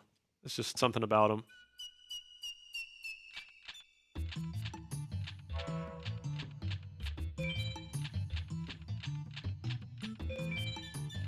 Yes, I know how many text boxes there are there. It's 2, 2, and then the very unfunny number. All right, here we go. Mage Soldier. He's not as he's not as difficult as Kaibo or Pegasus or Isis. His strongest card is Jiraigumo, just like Weevil. Got some dragons there. Yeah, get him in. I gotta get in. There we go. Get him in. We don't want to overdo it with dragons because you can just draw the classic oops all dragons, which almost happened here. Just gonna toss all. One thing you're seeing me do a lot is just throwing away all the cards a lot of the time. It's just a common thing whenever you're new to this game is you'll just end up keeping a lot of cards in your hand. But you want to make sure that you're always like cycling. Because like I had no thunders in my hand there. Like those dragons are useless. I have so many dragons. I'm gonna draw more dragons. There you go. See, there's the dragons. They just show up anyway. Where's the Megamorph? Exactly. Yeah. There are 3 Megamorphs in our decks. Every card we're drawing is another chance at Megamorph, so we want to draw. Yeah, that's very true. Oh, it's Prevent Red again. He makes his grand return. Yeah, unfortunately, with this deck you'd expect a 3-turn here, but probably not going to happen. It could actually happen if I get, good old Megamorph here. Potentially. Come on. There we go. Is that good enough? Yeah. Can I math right now? No. I'm 100 off, I think. Yeah, right. Yeah. I think I'm 100 off. Yes. Unfortunate. Yeah, that's an L right Yeah. there. Quick maths. It's 5,500. Also, the music just keeps getting good. I really like this theme, actually. I like that they're different for, like, different parts of the game. You can just tell it gets more intense. For example, one thing about Regeki as well is that had I drawn it on that turn, for example, right there, that's just, it saves this whole animation. It just, like, wipes the card. That's why it can save a lot of time overall. Dark Energy? So the chance of him dropping Dark Energy is a 50 and 20-48. Could happen multiple times. You never know. Could be nice. Okay, I'm going to go to Valley of Kings now. When I come back, I need to do Jono and I need to do Teana because we're doing all duelists. This could be very exciting, actually. Yeah, but first we got some more lore ahead of us. Yeah, we hand the map to this guy. Finds this tomb. And we look at this writing on the wall, and then Setto shows up, and he's just like, you! And then it takes a while. That's just like disc loads, just being like kind of bad. Whenever they like just don't come in. I always like to say, oh, my opponent's late this time. That's funny. But yeah, it's going pretty good so far. 5 Atex for triple Megamorph. That's like actually pretty good overall. It's not too bad. So now we're kind of at the second half of the second leg of the game. This is the mages area. There's 5 different mages, low and a high mage for each shrine. We're gonna duel Jono and Teana second first. Yo, you're alive. Yo. It's like not my name, but it's like. All right, so we're gonna duel Jono here. We're gonna try to get an APAL. No Dark Energy, unfortunately, but it's all right. It's alright. We're good. Yeah, so if on APAL, he can drop Red Eyes and he can drop MBD. Oh boy. Oh boy. I actually don't know if I don't want to double Megamorph, actually. I just want to do the single because if I go below a specific card count, I lose the A rank. So I actually don't want to do this. I don't want to do the double here. So hopefully I just draw a regular twin-headed, so I can just use 3 cards here, so I stay above 27 here. We can just do this. So I stay above it. I could have also fused, but this is also fine. Technically, it's a bit faster. He's playing Gilsha. It's fine. I think his chance to drop MBD here is an 8 in 2048. I don't remember Red Eyes. That one might be a little bit higher. Red Eyes is a nice card, has good attack and all that stuff. Yeah, let's do that. That should be an A-Pal. So we're going to head into the Tiana duel, and then after that, we're going to see on the menu, see if we got MBD. Or if we got Red Eyes or something. That would be really cool if we get MBD in this run from Jono. It can also just pop up like on the screen too. That's just like the wildest. I'm gonna take it slow here because I don't actually know the menu here. What's up, yo? Yo. Be warned, I'm good. Oh, okay, just nothing. No. Understandable. Have a good day. Compared to their Egypt 1 counterparts, Jono got a much better deck and a slightly better drop pool. Tiana got a much better deck and the exact same drop pool. Oh yeah, that's true. Yeah, there's like nothing you can get from Tiana. Another thing about Tiana is you always want to play in Pluto. You lose a bunch of time if you play in Moon because like all of her cards are in Sun. So this is probably going to be in Sun. There it is. Yep, you see that. And again, I don't even care about the rank I get. I'm just going through this as fast as I can because the drop pool is terrible for this. The best thing you get here is starships. Yeah, pretty much. So I'm trying to get the S. Yeah, Dark Witch. That's about like as high as she goes here. So Jono's strongest card is Red Eyes at 2400. So once you play Twin-Headed, you automatically win. Again, you just kind of know these things. Oh my boy, get him! Let's look how he's hench. He's huge. He really is. He's huge. He's taking him down. Look, Yeah. that's crazy. Let's go, Mushroom Man. Dude, shout outs to Mushroom Man. There's actually Mushroom Man #2 as well. His brother. Not as strong, but has higher attack for some reason. Yeah, for some reason, Mushroom Man is a plant, Mushroom Man #2 is a warrior. Yeah, true. There's one other one like that. It's Oscilla Hero. Yeah, the Auxiliary #2 we have as a Thunder in our deck, I think. Oh, whoops. And Auxiliary Hero is again a higher attack points, but a warrior. Yeah, there's a couple instances like that. I can't think of any more. All right, here we go. So I've saved. I'm going to go ahead and do a kind of like a gauntlet style run here. There are 5 mages. I'm going to try to do 3 in a row without saving, maybe. So we're going to start with Mountain because our deck is very good and the chance of me losing is very unlikely.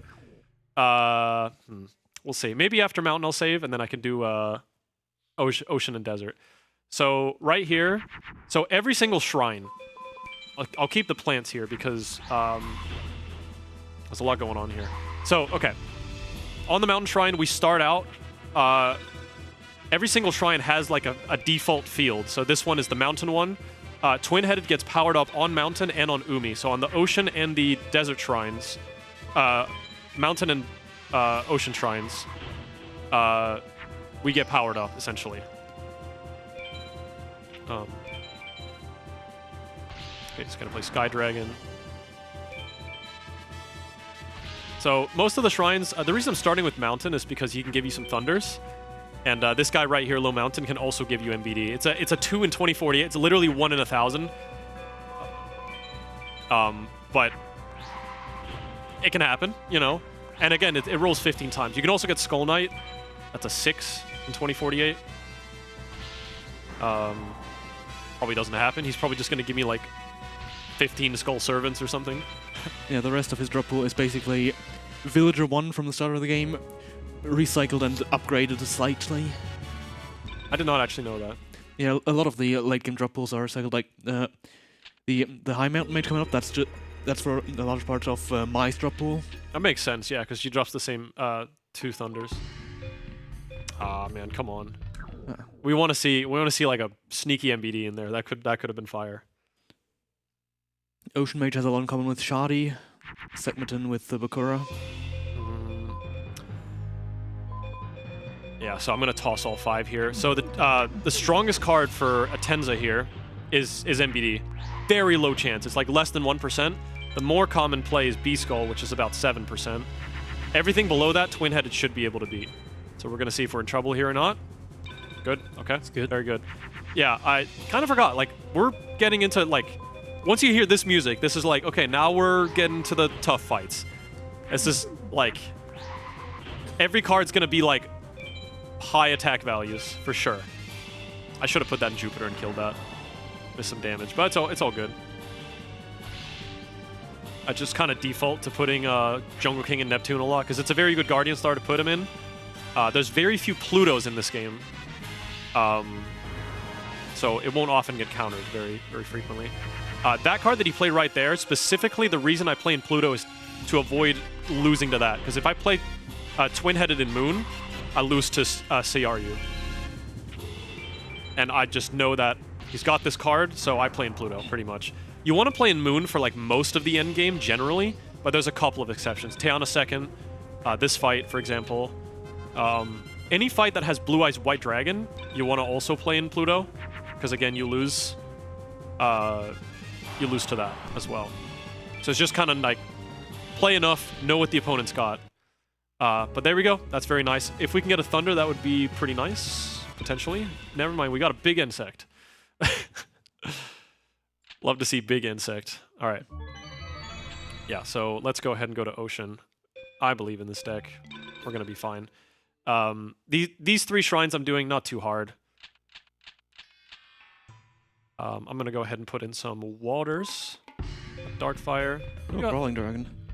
Well, okay, Crawling Dragon. Yeah, okay, That's so nice. some good drops. I'm going to take these out, put in these 3 right here, and then just waters for the rest. I have a lot of cards, so I'm going to start putting in those Umis and Mountains for Desert as well, once I get to that shrine. So again, we default on Umi here. Perfect for our Twin-Headed. We get powered up immediately. Yeah, understandable. Just Megamorph. This is where the game is really getting more difficult now, because we need to fight both of these fights in a row. Yeah. And if we lose to the second one, we have to fight the first one again. Yeah. So you need a more consistent deck. And just in general, a lot of these high mages have some crazy cards that they can play. Like where Twin-Headed, even with 1 equip, might not be enough. Yeah, the 2 problem ones are High Forest and High Meadow Mage. Those are going to be the difficult ones. You might have also seen I put Spike Seadra here in Mercury. Even though Pluto beats Neptune, I'm saving a second by dodging the Guardian Star animation every time. It's just some really, really small things. I'm going to play Raigeki here. Very ideal. If you can just like do get 2 fusions out, and then play Raigeki, that's like a super ideal turn. And this is also going to APOW. He can drop, is it Kairushin, I think, here at APOW? I believe so, which is a really good dragon to get. It's an 1800. Roaring Ocean Snake. I wish that was a dragon. It's a good card, though. I think it actually might take Dragon Treasure. I'm not sure. Not sure. I've never had a reason to include it in my deck. Yeah, it's really good in Duels to the Roses. Oh. Haminari Kozu, very good. Get in the deck. Very good. Thunder count is splendid. It usually is a problem in 15 card, especially for any percent, but it's been going really good here. Oh, we just win, bro. We just win. Easy money. There we go.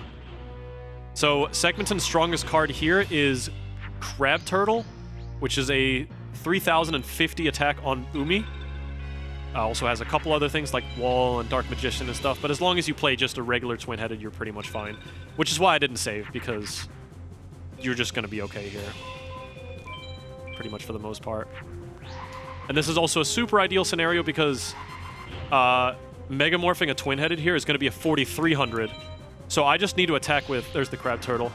I just need to attack with this card twice, and I'm good, you know? Yeah, it's actually going very good so far. Nice run. The drop we're looking for here is a Thunder Dragon, which, as the name suggests, is both a Thunder and a Dragon. Very convenient for our deck. It's somewhere in the 20s for drop chance. It's like 26 maybe. Yeah, Thunder Dragon is a very good drop here for sure. Would be very good. Good addition to the deck. Masked Sorcerer. Okay, so now we're gonna fight the first mage where we're not advantaged. I am actually just gonna go ahead and save here. Like, I've had some silly duels where I've just like lost to desert for no reason, just because I couldn't draw a field or something. I'll just go ahead and save. It's marathon.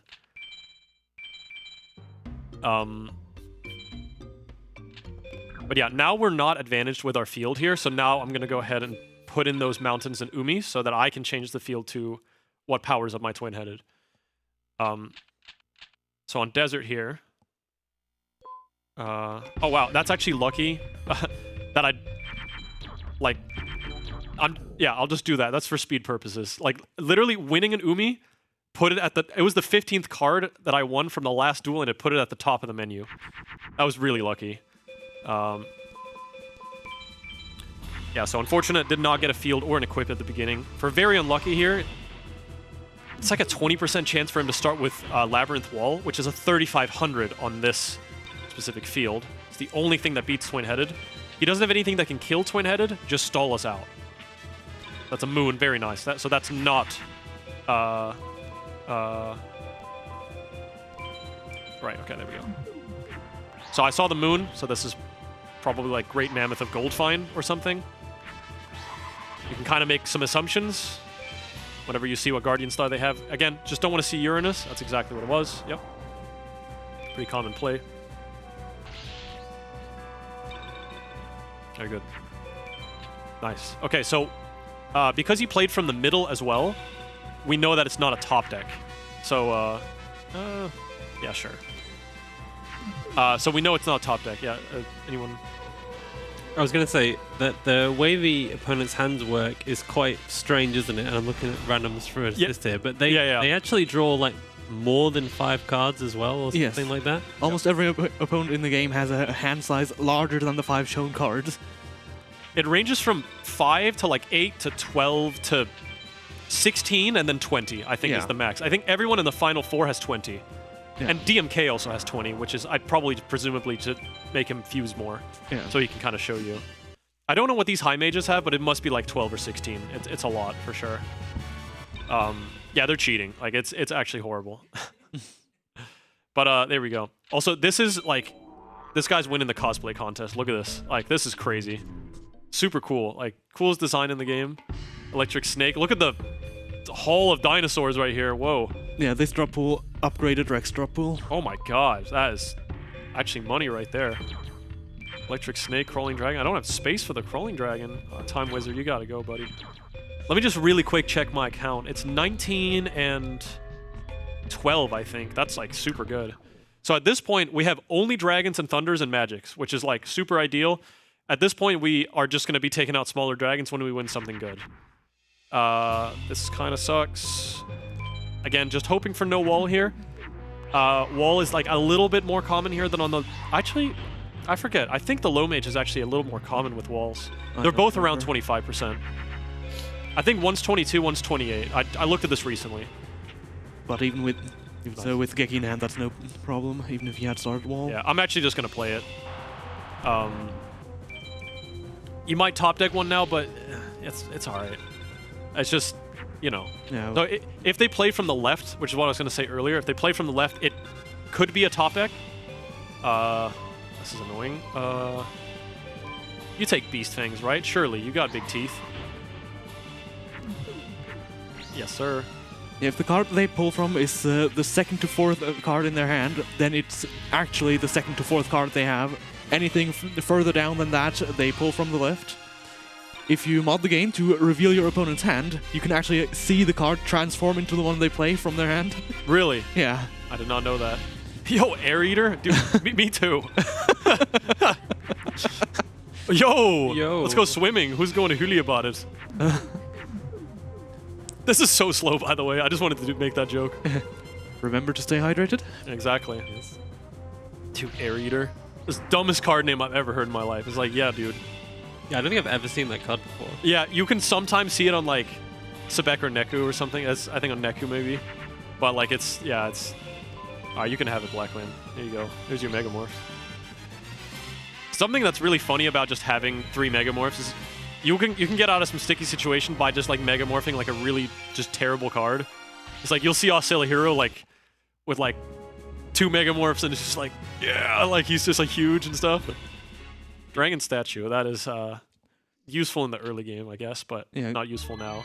Commonly drops from GMK, but we didn't get one. It's technically a warrior, but it also counts as a dragon, except for with some fusions. Yeah. It's like a very like, accept this, accept that. Yeah, it's like super weird. Yeah, if you're running a dragon statue early on, you have to learn which fusions take priority. Okay. This duel is very, very important that I get the right rank on. So this is the guy that can give me MBD. It's about a 1% chance. It's a 20 and 20-48 chance. Yo, Egaboon. I'm gonna just actually like super maximize my deck here. We're gonna just take out widespread as well. No, widespread's not even in. And then we're gonna put in some mountains, just to actually maximize the fields to the, you know, max possible here. If I can get an APOW on this guy, there's a chance he could give me an MBD. That's pretty unlucky. I'm gonna start with Umi here. Hopefully I get a tier 2 dragon or something like that. We're kind of hoping he just Sogan's back here. Nope, that sucks. To get APOW now, okay, so it's a wall. I need a dragon. Perfect. No, it's not perfect. It's gonna be Raigeki. Now he's gonna have to fuse something terrible. Fuse like a Nekogal or something. Oh. Okay, it's Judge Man, yeah. We'll see if I can still get this. It's gonna be a little tight. I might have to like only fuse once. And okay, Oh my god. yeah, overdid it. I don't know. He takes Beast Fangs. It's Dark Energy. It doesn't take. So I'm not tossing the rest of the cards in the hand. Let's go Jupiter here. Simply because I'm trying to keep my rank up. I'm trying to play as few cards as I can to keep the rank at A, but I don't know if we're going to get that right now. It's not looking super ideal. Okay, unless Uncle Jim comes in clutch with the Megamorph. Let's go. This might actually still happen. I don't know. I've taken 1,000 damage as well, over 1,000, which puts me down a notch as well. And more turns have passed. It's kind of a 50-50. I'm not exactly sure what rank we're on. I don't think... I'm not sure either. Yeah. Yeah, you have played an equip, so that also brings it down. Yeah, I can't get a kill here. Unfortunate. Can I? Wait, give me a second. Is that Moon? Mercury. But maybe if, maybe if the Kaminari is big enough. Oh, wait. Okay. Did that have a... It has Venus. It was. Wouldn't have worked. Oh, no, it wouldn't have. It would have tied, yeah. Okay, nice try, though. Yeah, I did not remember what his Mercuries are. Yeah. That's nice remembering. Pluto and Venus for that one, yeah. Yeah, that's you can do some funky plays there for sure. If it was Moon, it maybe had a chance, but yeah. Yeah, so now we're under 28 cards. See, we're gonna drop right there. And that's just gonna put us at a B. So we're not gonna get MBD, but we are probably gonna go into free duel and farm this guy at least a little bit.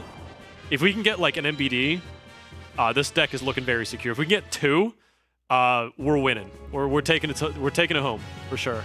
But even if he doesn't drop the MBD, the rest of it still pretty good. Lots of tier 2 dragons. Yeah. Kaminari attack, which is a big thunder. Yeah, he can drop Curse of Dragon. He can drop some good stuff, please. Oh, Metal Dragon up there. Yeah, 2 Metal Dragons. Not too bad. Actually, I should not be taking out dragons. I should be taking out the mountains. Yeah. And then get widespread back in. God, I've farmed so much, like, just getting lost in my own deck here. Let's go back up to dragons. Put one of these in. It's looking good. Okay. First really scary fight. Kepra's strongest card is Gate Guardian. 4250 attack on... I win. Megamorph.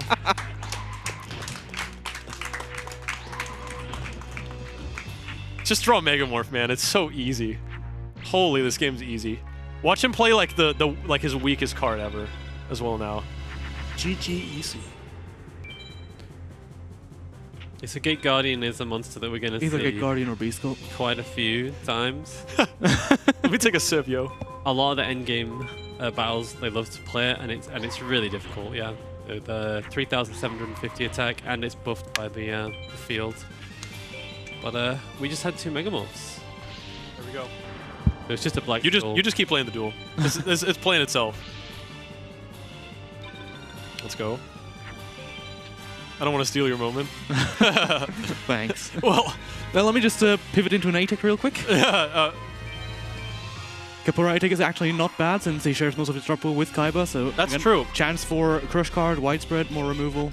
I think his widespread odds are really high. It's like 80 and 2048 or something like they're 82 or something. He can drop Bright Castle too, yeah. Very good drop rates. You know, Low Ocean's actually not horrible either for A-Tech. Yeah. That one's not bad either. Well played. Let's go. Well played. Couldn't have done it without you. Yeah, I couldn't have done it without my Megamorphs. Okay. Oh, I need to do final. Yeah. Oh my god, I almost just messed that up. I also needed, before Final 7, somebody say do Hishin as well. Yes.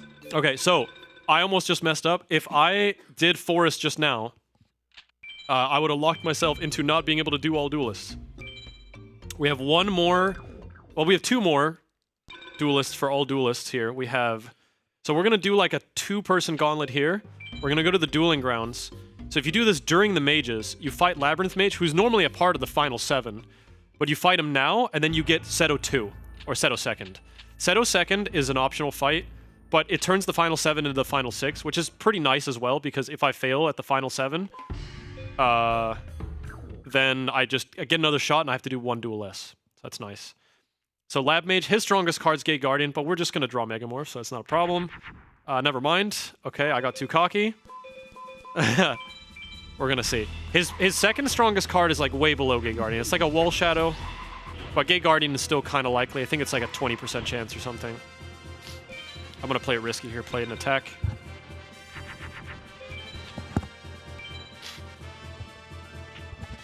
Pluto, very nice. So that's either his own twin-headed. Yeah,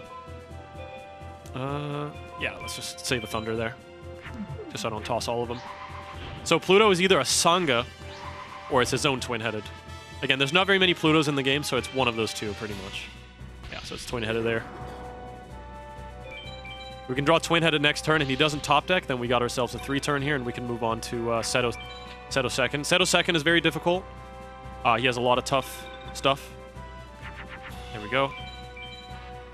So again, like you said earlier, with having tier 2 dragons, if they have 1600 or above in attack, you just need 2 to be able to fuse them, so we don't have to go through like a middle ground.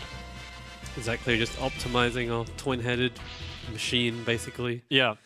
It's optimizing because it's more chances to draw all the good stuff. Pretty much. Another nice thing about Lab Mage is his Thunder rate drops are very good, so if he can give me a Thunder, that'd be nice. Right. Right. He's like, I can't take this anymore. Which way now? Left? Watch out, don't get lost.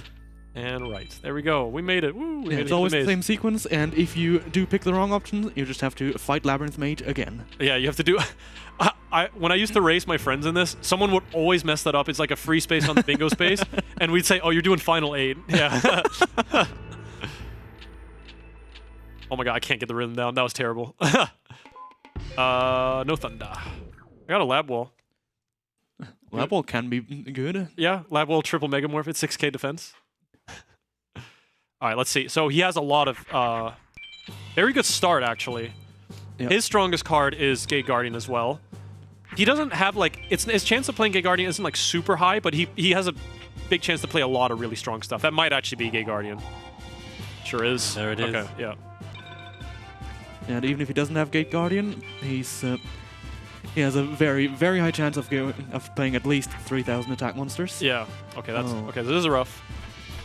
I have 33 in my hand right now. 3,300. It's toss 4. It must be.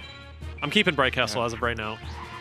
If we lose this, we just go back to before Lab Mage, and we have to do these 2 over again. So it's not like the biggest deal in the world. But yeah, we're in trouble a little bit. We have to see what he goes down to. So he went Gate Guardian. He could play that again. So he's at 3750 now. Okay, he went down to a Wall Shadow. That's that's lucky. But I didn't draw Thunder. That's really unlucky. Wow. I should have probably ended in twin-headed, huh? Now I'm paranoid. Now I like want to keep a dragon. Yeah, this is unlucky for sure. We're gonna see what he plays now. So a Wall Shadow is a 3,000 defender. Not a widespread is the question. Probably widespread. Might be Acid Trap actually. I actually don't remember. I don't think he has widespread. Yeah, it might be Acid Trap. Again, I don't fight Setto 2 very often. I don't do all Duelists too often, so I haven't fought this guy in a while. But we're just gonna attack into it with this Petite Dragon. It's gonna be our bait. Okay, so that must be like reverse trap or something. Interesting. Alright, Crawling Dragon. You get a little time to shine here. 1600. We're gonna take a lot of damage here because he's gonna play something and kill the Petite Dragon, but we should be able to survive here fairly easily. Okay, oh yeah, he's killing Crawling. Okay, so he's down to 3,000 Black Luster. He can still top deck to go above that, but that's what he's at right now. There we go. We got Megamorph. Now we pretty much win because he has nothing above 3,800. His strongest card is Gate Guardian. So even if he top decks Gate Guardian, we kill that. So this duel is in the bag right here.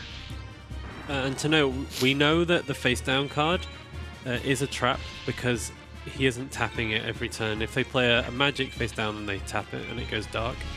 Yeah.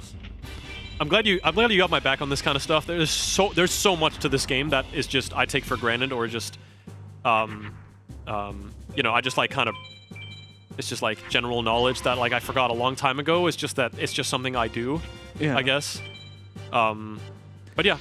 And then even with those rules, like the opponents like tapping the magics, there are exceptions. Like Curse Breaker, it's a useless magic, but the opponent doesn't tap it, like so it looks like they have a trap. But really, yeah, I did not know that. Yeah, but there's no relevant duelists that run Curse Breaker. Okay, I did not even know that. Do they ask you to duel? No, they don't. He's like, he's dangerous. Okay. So now we're going to go ahead and do the final mage. We're going to do Forest Mage. Then we're going to farm a little bit of Meadow, see if we can get some MBDs. And then I think we can just go straight into Final 7. I don't... No. Oh, then, and then, yeah, Hishin. Yeah. Yes, and then Hishin. But Forest first. Meadow, Hishin, Final 7, I think is the order here. Okay, here we go. So Forest. Oh, we got a Jungle King. Very nice. I'm going to put that in. Again, the more tier 2 dragons, the better. A tier 2 dragon is 1600 or above. So again, it just clogs up the hand less if we get more tier 2 dragons. So for example here, it's like, I can just make that with these 2 cards. It's faster, it takes up less cards, it's better, yeah. I'm playing in Moon here. He's got one specific card, Dungeon Worm, and no, he's got Rude Kaiser as well, I think. That he plays in Uranus that can sometimes clash with that, which is pretty funny. This should be an easy 3-turn. Low 4 is not a big deal. Can sometimes drop a Thunder or something. He has a very interesting draw pool for 100%. This is a guy you'll be farming for hours in Hundo and stuff. I think Ryukishin Powered is like a 1 in 2048 or something. Crazy odds. Like the rarest it possibly could be. Yeah, the 100% category in this game is absolutely insane. I can't imagine ever doing it. Oh yeah. Just people were insane for that, like back in the day. Seriously. Like there's just like unfinished SRL races. Crazy. Okay. One more duel, and then we can probably get some donations in after the next one if you're down. Let's do Forest here. So Anubisius, his strongest card is Perfectly Ultimate Great Moth. It is 4,000 attack on Forest. It's rough. Yeah, it's really rough. Hopefully he doesn't start with it. W if he doesn't. But we're not out of the woods yet if he does. That might be a Geki set angle. I'm gonna hold it for now. Yeah, even if he doesn't start Pugum, his second and third strongest monsters are still above 3,000 attack on Forest. Yeah, he can play Great Moth and Javelin Beetle. They beat Twin-Headed outright. So let's see which one he plays. He can also just go really low. Okay, and it is a Pugum. Okay, we're in trouble here. So let's see. Okay, it might just be Rip Geki, low-key. I'm gonna fake him out once, probably. Just to see what he plays. So what I'm doing here is I'm putting a card face down. His chance of not attacking this card is 75%. Okay, that's double Pugum. That's very rough. I might just rip this now. Yeah, rip the Geki now. If he has a third one, you have widespread. Do you know if he can fuse if I leave it like this? He can. Yeah, so we gotta attack with this. Or, yeah, we have to attack. That's a common mistake a lot of new runners make right at the start on Rex. I'm new. It is Great great moth. moth. Yeah. Ah, nice. Okay. I'm saving that widespread just for the next turn. Just gotta dodge a Pugum top deck pretty much on this very turn. So the only way I don't play the widespread next turn is if I draw Megamorph, pretty much.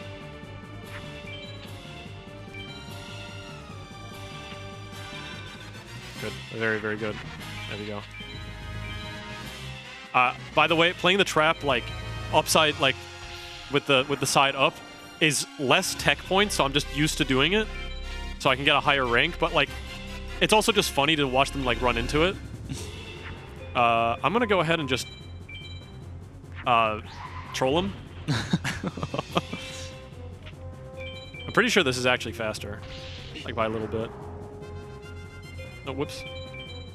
So he like runs into it, and that just removes his card for me. Yeah, so luckily he's down pretty horrendous. Down to, let's see what we got. Necrogal. And now we just mash. Very good. I'm pretty sure we've not had a death so far. Yeah, it's It's been- really good. Yeah, it's been very smooth. I want to say I did a run of this at FinRuns, just any percent, and I got like a 149, which is like super lucky, like unreal. And I was like, I'm not expecting to get anything like that here, and it's going pretty good. Kind of similar run, just like, yeah, similar run, like solid good luck. Haven't died yet and stuff like that. Where is bro? All right, time for some Meadow. Let me buy Thunder first as well. Let's not We're gonna save. do Hishin after the Meadow. Yeah. Yeah. It's gonna increase. Hishin 1's actually hard. I mean, he played Pugum against us when we fought him in the story. Yeah. Give you an idea how strong he is. Yeah, Hishin 1, his strongest monster are Pugum and MBD. Hishin 2, which we are going to fight in the final 6, has Gate Guardian instead of Pugum. Yeah. So we're gonna just do anywhere from like 1 to like 8 meadows right here. And these are not gonna be like the long drawn out fights that you saw earlier. These are gonna be quick S-Pows, basically. I'm gonna take out a couple dragons. Unless here. things go wrong. Yeah. Unless things go wrong. But we have a very solid deck. Yeah, I think it should be okay. He can play Millennium Shield, 3,500 defense on Yeah. Sogen. And if you don't get over that, or if you get over it too late, he can play Swords of Revealing Light, which basically stops you from attacking for 3 turns. Yeah. So this is a very ideal hand. Yeah. Because... So we basically beat everything he's got now. So if he plays the wall, we beat the wall. If he plays Sogen, which he almost always does, when you free duel the mages here... Oh, he actually didn't. That's interesting. When you free duel the mages, they usually like to just... Yeah, sure. Not just free duel, like all the low mages are unique in the way that even if they don't have a monster on the field, and you do, they can play their respective field spell and will do so if they have it. Yeah, like so. And so what's nice is they'll waste their whole turn doing that. I'm pretty sure I just win now. Yep, I just win now. Does that mean we have time for a few donations? Let's see the drops first. We see the drops and then we go for it. Oh yeah, let's see if we get... So we're looking for Meteor B Dragon. Skull Knight is great too. 1% chance, but it's over 15. There's Metal Dragon, Crawling Dragon, Cursive Dragon. Some really good tier 2s. All right, take it away. All right, we have $10 from Hiri, and I've been keeping this in the bank for a little bit because we just saw a very relevant thing in the duel before this, because the donor message is simply DJ Moth. And we also have a very helpful donation from Nightfly with $5 saying, remember to do the thing before the final 6. I don't remember what to remember. Oh yeah, I'll do Hishin. Yes. Yes, please just remind me, because I'm just gonna keep yapping. Like I've actually played I played really sloppy early on, just because I was just yapping the whole time. But start getting the hang of it. Once we're playing Twin-Headed Thunder Dragon Simulator, it's a little easier, you know. Yeah, the Meadow Low Mage here is the guy that I remember farming as a kid. Yep. Like when I was... Thank God you farmed the right guy. Everyone's just like, oh, Jono drops MPD, you gotta play Jono. Like...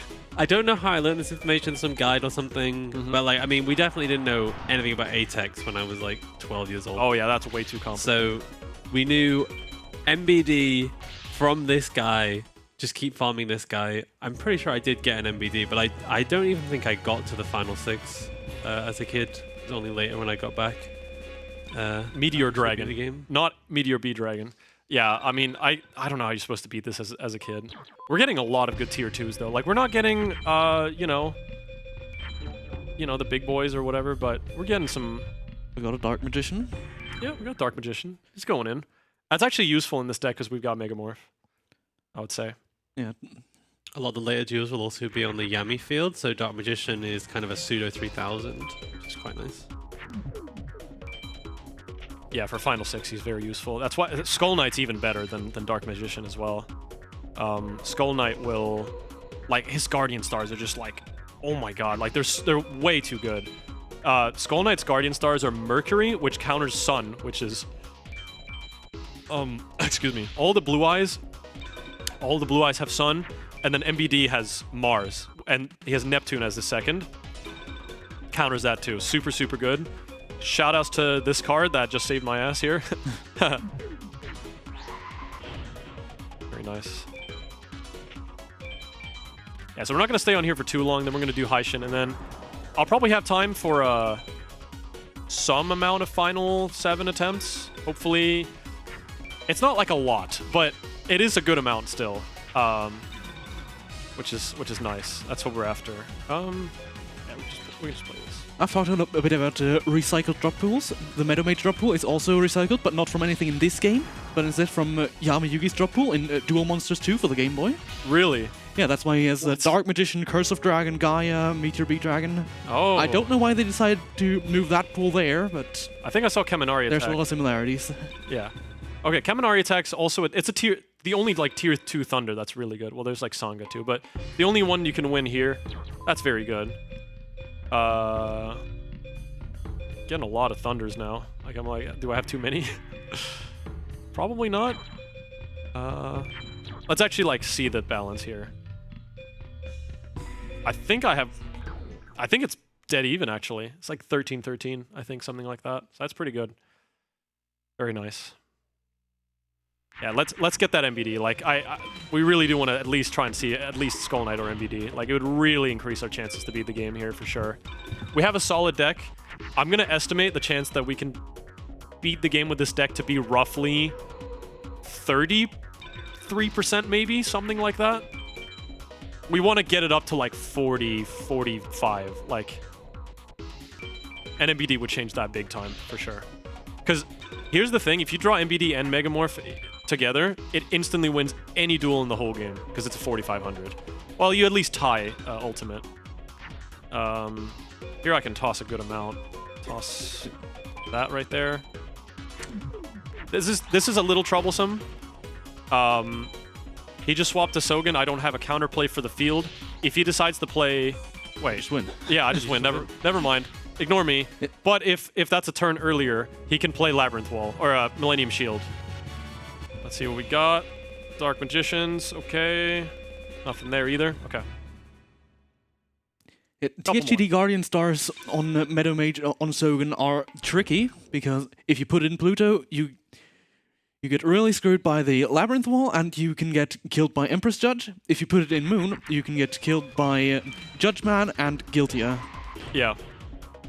Yeah, there's a lot of like 50-50s. I mean, going in Moon is still the best. Yeah. Because it just dodges most of it, but yeah, you can still get screwed over. I think actually going Pluto is best. Unless you have Umi in hand. I'm pretty sure there's an Exarian pastebin about this, or something like that. I forget exactly. I think Moon is better. I think it might actually depend if you're in free duel or not. I am. I think either way it might be Moon though. It's difficult. Yeah, I think the combined chance of Shield and Empress Judge is higher than. Judge Man and Guiltia. Yeah, but that makes I still prefer Pluto because the shield doesn't run you over. Yeah, that makes sense. Too many times I've had the THD and Moon start, he runs it over with Judge Man, I counter with THD and Pluto, he runs it over with Empress, I counter it with THD and Moon, he runs it over with Guiltia. Yeah, no, it's so classic. Yeah, there's the Empress Judge. All right, I'm gonna go up to 8 max here. Again, an MBD would really solidify this. Like, normally I would just take this, but like, we're at a marathon. We're really trying to secure this deck to be good. Not getting it there either. Unfortunate. Yeah, again, it's a 1% chance, but we have 15 like chances to get it. So hopefully we get it. I think we've gotten 2 Trents, which is really annoying. Trent is a common meme card in this game that has the same drop rate as MBD. A lot of things have the same drop rate as MBD on this guy. Yeah, it's really silly. But hey, at least the duels are going by very fast, which is very nice. Like, for A-teching, it's just like, you know, 4-minute duels, and then if you get nothing, it's just like, well, here we go again, 4 minutes again. But these are like a minute each, pretty much, so. Farming Meadow is... It often doesn't feel like a waste because you'll usually get other good stuff anyway. Like, it's just a solid thing. You can do it in vanilla, too, like, just to get tier 2 dragons and stuff, too. Yeah, we should probably mention actually exactly what we're preparing for. We've talked about the big 6 many times, but just to spell it out, it's 6 duels in a row that we need to win. And if we lose to any of them, we have to go all the way back to the beginning. Yeah. And they are increasingly not reasonably balanced in any way. Like, the developers just wanted you to not beat the game. Yeah. So they just were like, okay, here's, you know, Blue Eyes Ultimate, Gate Guardians, you know, stuff way stronger than even the best cards you can possibly obtain. Yeah, it's actually unreal. Like, the chance of Setto 3rd, which is the 4th fight in the final 6, 3rd to last, the chance of him playing Blue Eyes Ultimate Dragons, 56%. It's really hard. Like, your chance of getting past that fight is like very low. Like, that's basically the hardest fight in the whole game. Sure, buddy. I'm going for the... Whoa, that was like delayed. That was interesting. I don't think I've ever seen like a back row spell like that. That's interesting. But yeah, I'm just Omega securing the deck to be like really good, but I'm about to just run it with this. It's okay. Like, triple Megamorph is probably fine, but again, I've mentioned we might just get extremely lucky. Like, unlucky. You never know with this game. It's just... It's going to be a crapshoot, pretty much. Yeah, if we get to Setto 3rd, he plays Blue Eyes Ultimate, which he probably will. Yeah. And then we just don't get Megamorphs on the first few turns, then we just lose. Yeah. Well, we also have those DCJs. We do. Yeah. There's some other outs, but Oh no. it can get out of control very quickly. I think I put it in Pluto, so I'm just making a new one. I saw him play Uranus, so now I think it's a wall here. Nope, it's just Gruntilda's husband. We've got little nicknames for these guys. All right, give me that MBD. Come on. Come on, baby. Oh, there it is. Second one? Oh. No. Oh, okay, that's greedy. Oh, Oh. wait a minute. And No, that wasn't. Oh, not the did, first. did I scroll over? Or Yeah, is you that scrolled actually... over. That okay. was Okay. Let's just... Okay, time to do Hishin again. Yes. Right, Hishin 1. Let me check if that was 2 MBDs. It's probably just 1. So we got to do Hishin 1 in free duel. It's just 1. Okay, but still. Very nice. I'm taking out the mountains. And we're putting in this. And the crawling dragons. Here we go. Okay. We got an MBD. We got triple Megamorph. We might be set. It's a pretty good deck. Let's just put it like that. Okay, so Hishin 1. That should be a win, I think, right there. I think so. No? Is it not? He's got MBD as his strongest. That's a win. Unless? Nah, we're fine. So yeah, I get a 3,800 right here. Just with starting with Umi. I'm not too familiar with Hishin 1's deck. Yeah, he's... Oh, well. Oh. You don't need to be familiar. You don't need to be familiar. Yeah, Now, but Hishin 2 could have very well Megamorphed in that situation. I'm not sure if Hishin 1 could. yeah, well... Oh, like that. Okay. Oh, yeah. No, I guess I didn't consider that. We're fine. It's okay. It's all good. Man, yeah, I guess I didn't consider Megamorph at the start.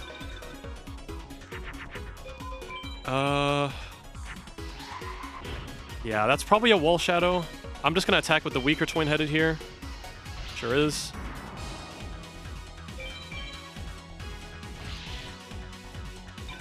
Still no deaths, which is wild. Not even Hishin 1 stands a chance right now. This is crazy. If we can get through this run deathless, that would be a miracle. Yeah. Like, We've come, yeah. we've come so far from being absolutely destroyed by this guy's Puggin to just rolling him over. Okay. I don't think he can drop anything that's like super useful to us at this point.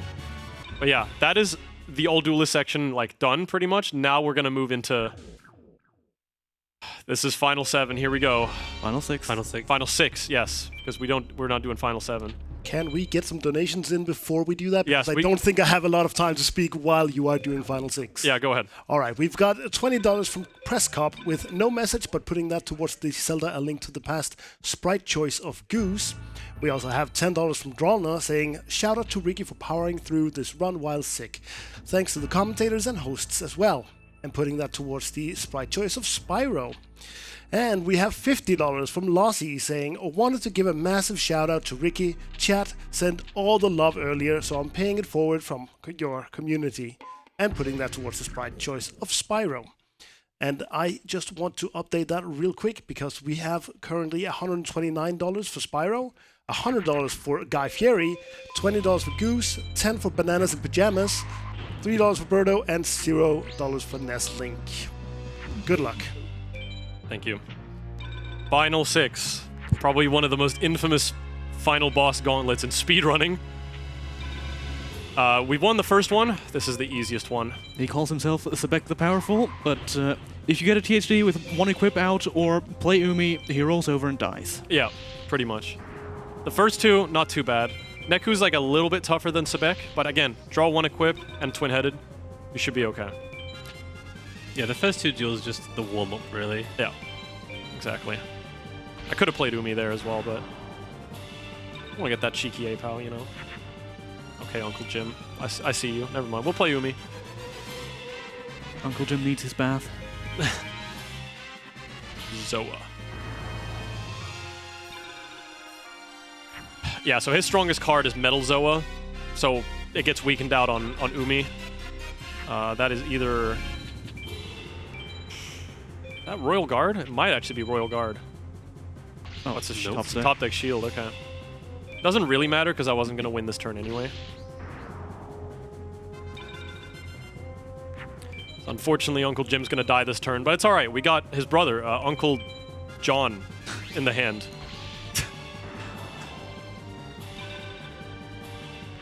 Get him, Uncle John. Let's go. Okay, yeah, so 1 down, 5 to go.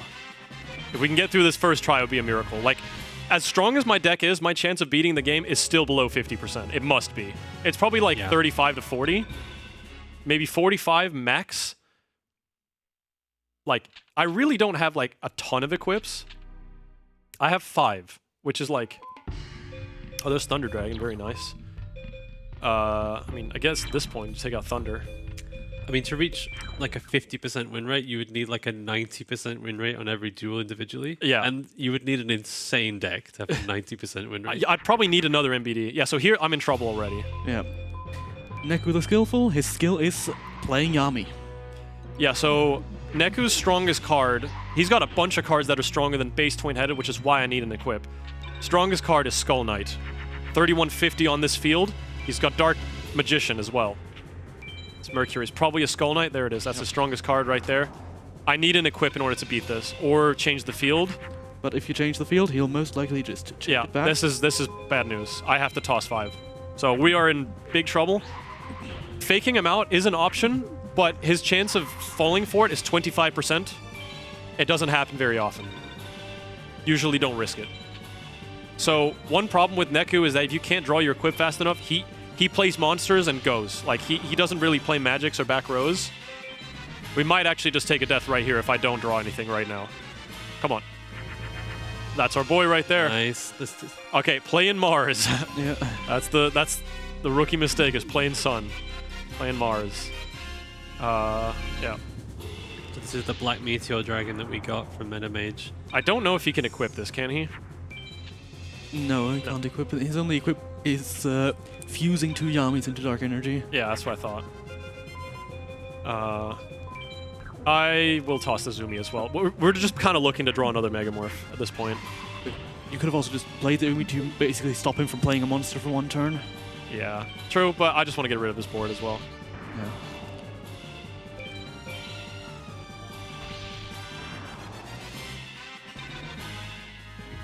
Should be secure now. Nothing can beat MBD at this point, so there should be 4 to go. But again, this is the warm-up. But as you can see, he's got tons. Kazajin also beats Twin-Headed. Normally that's a 2400. Play it now, yeah.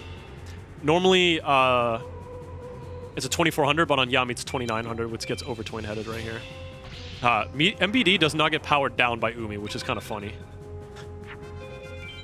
His infernal hide knows no weakness. This is not a kill unless I'm I'm 50 off. Oh. That's tough. I love when you're like 30 off or something like that. There are some cards in this game that have like 30 defense points or like 10, like it's like there's Dark Chimera which has like 16-10 attack or something. It's like, what, did you just hand this card to like a different programmer or something? I believe this stemmed from early in the manga, where in Duelist Kingdom fields boosted by a percentage instead of a flat amount. Oh, really? Okay. And they just used the boosted values that I think Panic used in the manga Okay. as the base, because I don't think you ever see them without the field. Interesting. Okay, I didn't even know that. Yeah, I think there are actual TGC cards that also have those strange values back from that era. All right, here's Hishin second. This is one of the hardest fights in the entire game. I'm just gonna go. I have a Thunder, but like my Thunder Dragon ratio is good. 1 Megamorph is an instant win. MBD is most likely a win. Come on, let's see. Okay, that's a good start. Okay. MBD loses to itself only here. We're gonna play in Sun here. So Gate Guardian is the most common play here. We're just kind of hoping he plays Gate Guardian, or Below would also be nice. That's Well, Wall Shadow, I think, actually. most Yeah. likely Wall Shadow, yes. Yeah, that's very nice, actually. So that's an easy mode. Easy mode is when they start kind of like easy out. You know, they just kind of give you a. They don't play their strongest card, basically. Like they play like something like way below. It's probably a Wall Shadow. It's Zoa. Okay. Very easy mode. Yeah, very nice. I could have actually attacked with Twin-Headed, but I wouldn't have known. So yeah, very nice. Just getting a free pass here, but drawing MBD there was like really clutch already. So Mars, is he down to Launcher Spider? Really? I think he's down to Launcher Spider. We'll never know because we Raigeki it away. Okay. Now for the actual hardest fight in the entire game. That was really fast. That was very good. Setto third. His chance of playing Blue Eyes Ultimate Dragon, I will repeat, 56% chance. He has more than one a lot of the time. We need to get past this guy. If we die, we can still go again. We're still making the estimate and all that. But this is the hardest fight. Even with this deck, it's going to be tough. He could just play a ton of ultimates and we just die immediately. Or we could see an easy mode. Anything below ultimate is like considered an easy mode, basically. So we'll see. Got to put in those DCJs. They're just going to counter this thing here. Even 3 ultimates back to back is not that uncommon. I am going to keep Dark Magician there. And we're just going to take out 2 Thunders. I'll take out an Umi as well. Fair. That's not. I don't really need 3 Umis at this point. Let's get one of those dragons back in or something. Let's get another Dark Magician in. You never know. If you draw Dark Magician and 2 Megamorphs, or just Bright Castle and Megamorph, you could tie Ultimate. So yeah, here we go. Oh. Yeah, that's terrible. Not worth playing Umi on this guy. Really, really bad start. All up to him. We're gonna need to see a moon here. It's a moon. Ooh, nice. It's a moon. It's a what? What? What? Summon Skull? Oh my! way. There's no way. Oh my good lord! I know Zoa is 1 in 200. That's way less than that. Oh my god! What? Holy! Oh my god! I don't even know. Like, Dude, someone in chat, does anybody has the spreadsheet? That's probably like anywhere from 1 in 500 to like 1 in 2,000. That's the lowest. That's the lowest start I've ever seen on Setto 3. That's crazy. Holy, oh my god. And we basically win now. Yeah. Summon Skull. I thought it was gonna be like Gate Guardian or something. Yeah. yeah. Oh my And god. all blue eyes. Yeah. Even. God, I was down to Gaia. That's ridiculous. Oh my god. Because remember, he draws 20 cards Yeah. And that is the best card that he got. Yeah. He's down to Suijin, I think. This is pathetic. Oh my god. Suijin would be even higher. Like, what's that? It's like, dude, is it like is it crab Aqua, turtle? Aqua Dragon? Okay, what is this card? Yeah, Aqua Dragon. What? Wow. I don't. Who are we fighting right now? We'll see one more card. I just want to see what it goes down to. Yeah, no, I'm not going to play Regeki. No, I want to see what he goes down to next. I've never seen the cards that Mars. This is a Launcher Spider. I must be. Wait. Launcher Spider would be a top deck. Wait. Megamorph him? Just flex on him a little more. Beef my boy up. Crimson Sunbird. Oh my god. That wasn't top deck.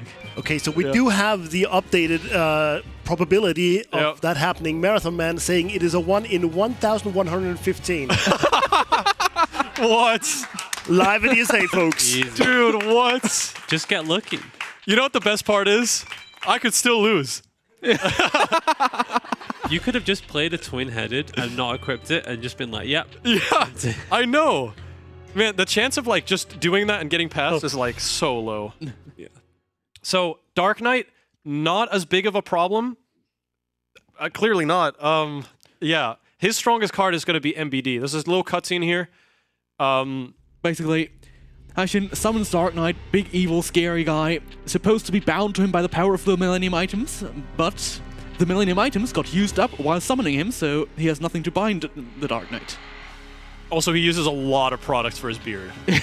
Yes. Like, it's really stiff. That's the real important lore. Yeah. And Hishin is dead now. Oh, Yeah. we have an update. Marathon Man accidentally thought it was Soa. It was actually a 1 in 7,752. 7,000. Okay, that is my second rarest start ever, like that I've ever seen. That's crazy. I can't believe we just saw that. Okay. Lock in. We can still lose this. So this guy's either really easy or really horrible. yeah. He plays a bunch of weak monsters and a lot of magics. Yeah, so this is a duel we really want to get control quickly, so then he won't play any magics. Yeah. We can't beat over his first monster. He's going to start playing magics, and it's going to... Yeah, we're hoping for him to start Cosmo Queen. We're hoping for Cosmo Queen here. It starts in Venus, and we can beat it in Moon. Come on. No. Okay, so it's B-Skull or something. Yeah, so it's a B-Skull. We're going to have to hope for a twin-headed. If not, we're definitely in problem here. Ooh, wait. Oh, it's 3,100, is it not? Yeah, it is. I think this is the play. This is tough. Man, it is. It's tossing Geki or not.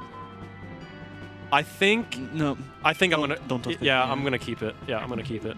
We need a Thunder. So, Crawling Dragon number 1 has Sun, which puts it at 2,100. Megamorph on top of that, it's 31. He has 32. So he's playing a back row trap. It can be one of 4 traps. We don't know which one it is, so we're gonna have to like slowly figure it out. First chance is it could be reverse trap. Let's hope it's not. Please? That is so unlucky. That's the 1 in 4. Okay. Okay, this is gonna be tight. Oh, Okay, he's playing that's out. good. That's good. That's like just a wasted turn, basically. That powers up him, but it powers up twin-headed as well. I should toss the other Thunder as well. This is... Okay, nice. Very good. Okay. Pretty much lose to top deck MBD now only, I think. Yeah. And even so, we have Regeki. Okay, very good. Nice. That was very clutch, that Bright Castle there. But because he has so many magics in his deck, there's also the chance that he just runs out of monsters to play and just starts throwing magics from his hand. Yeah, luckily he Like- still has monsters. That's the Cosmo Queen right there. I'm just gonna start tossing a little bit more here. Yeah. You never know if he's gonna top deck something, so I want to see that Megamorph right away. Playing Pluto here, just to dodge the Guardian Star. The worst thing that could happen now is him running out of monsters and just activating Swords of Revealing Light, getting 3 free turns. I have actually never had that happen. Really, like he can just play it raw from his hand. Yeah. Oh wow. Okay. Luckily, we're on to Nightmare. This is the last fight now. Okay, wow. This is it. Yeah, it's been deathless so far, guys. This is crazy. This is a really good time for all duelists. Like just a marathon, just doing safe farming and all that stuff. If I die here, we're gonna go one more time as well. We can still meet the estimate, but it would be awesome if we can get it right here. This would be super sick. Nightmare's strongest card, Blue Eyes Ultimate Dragon once again. The chance is about 20% or so. I'm keeping the deck. Let's go.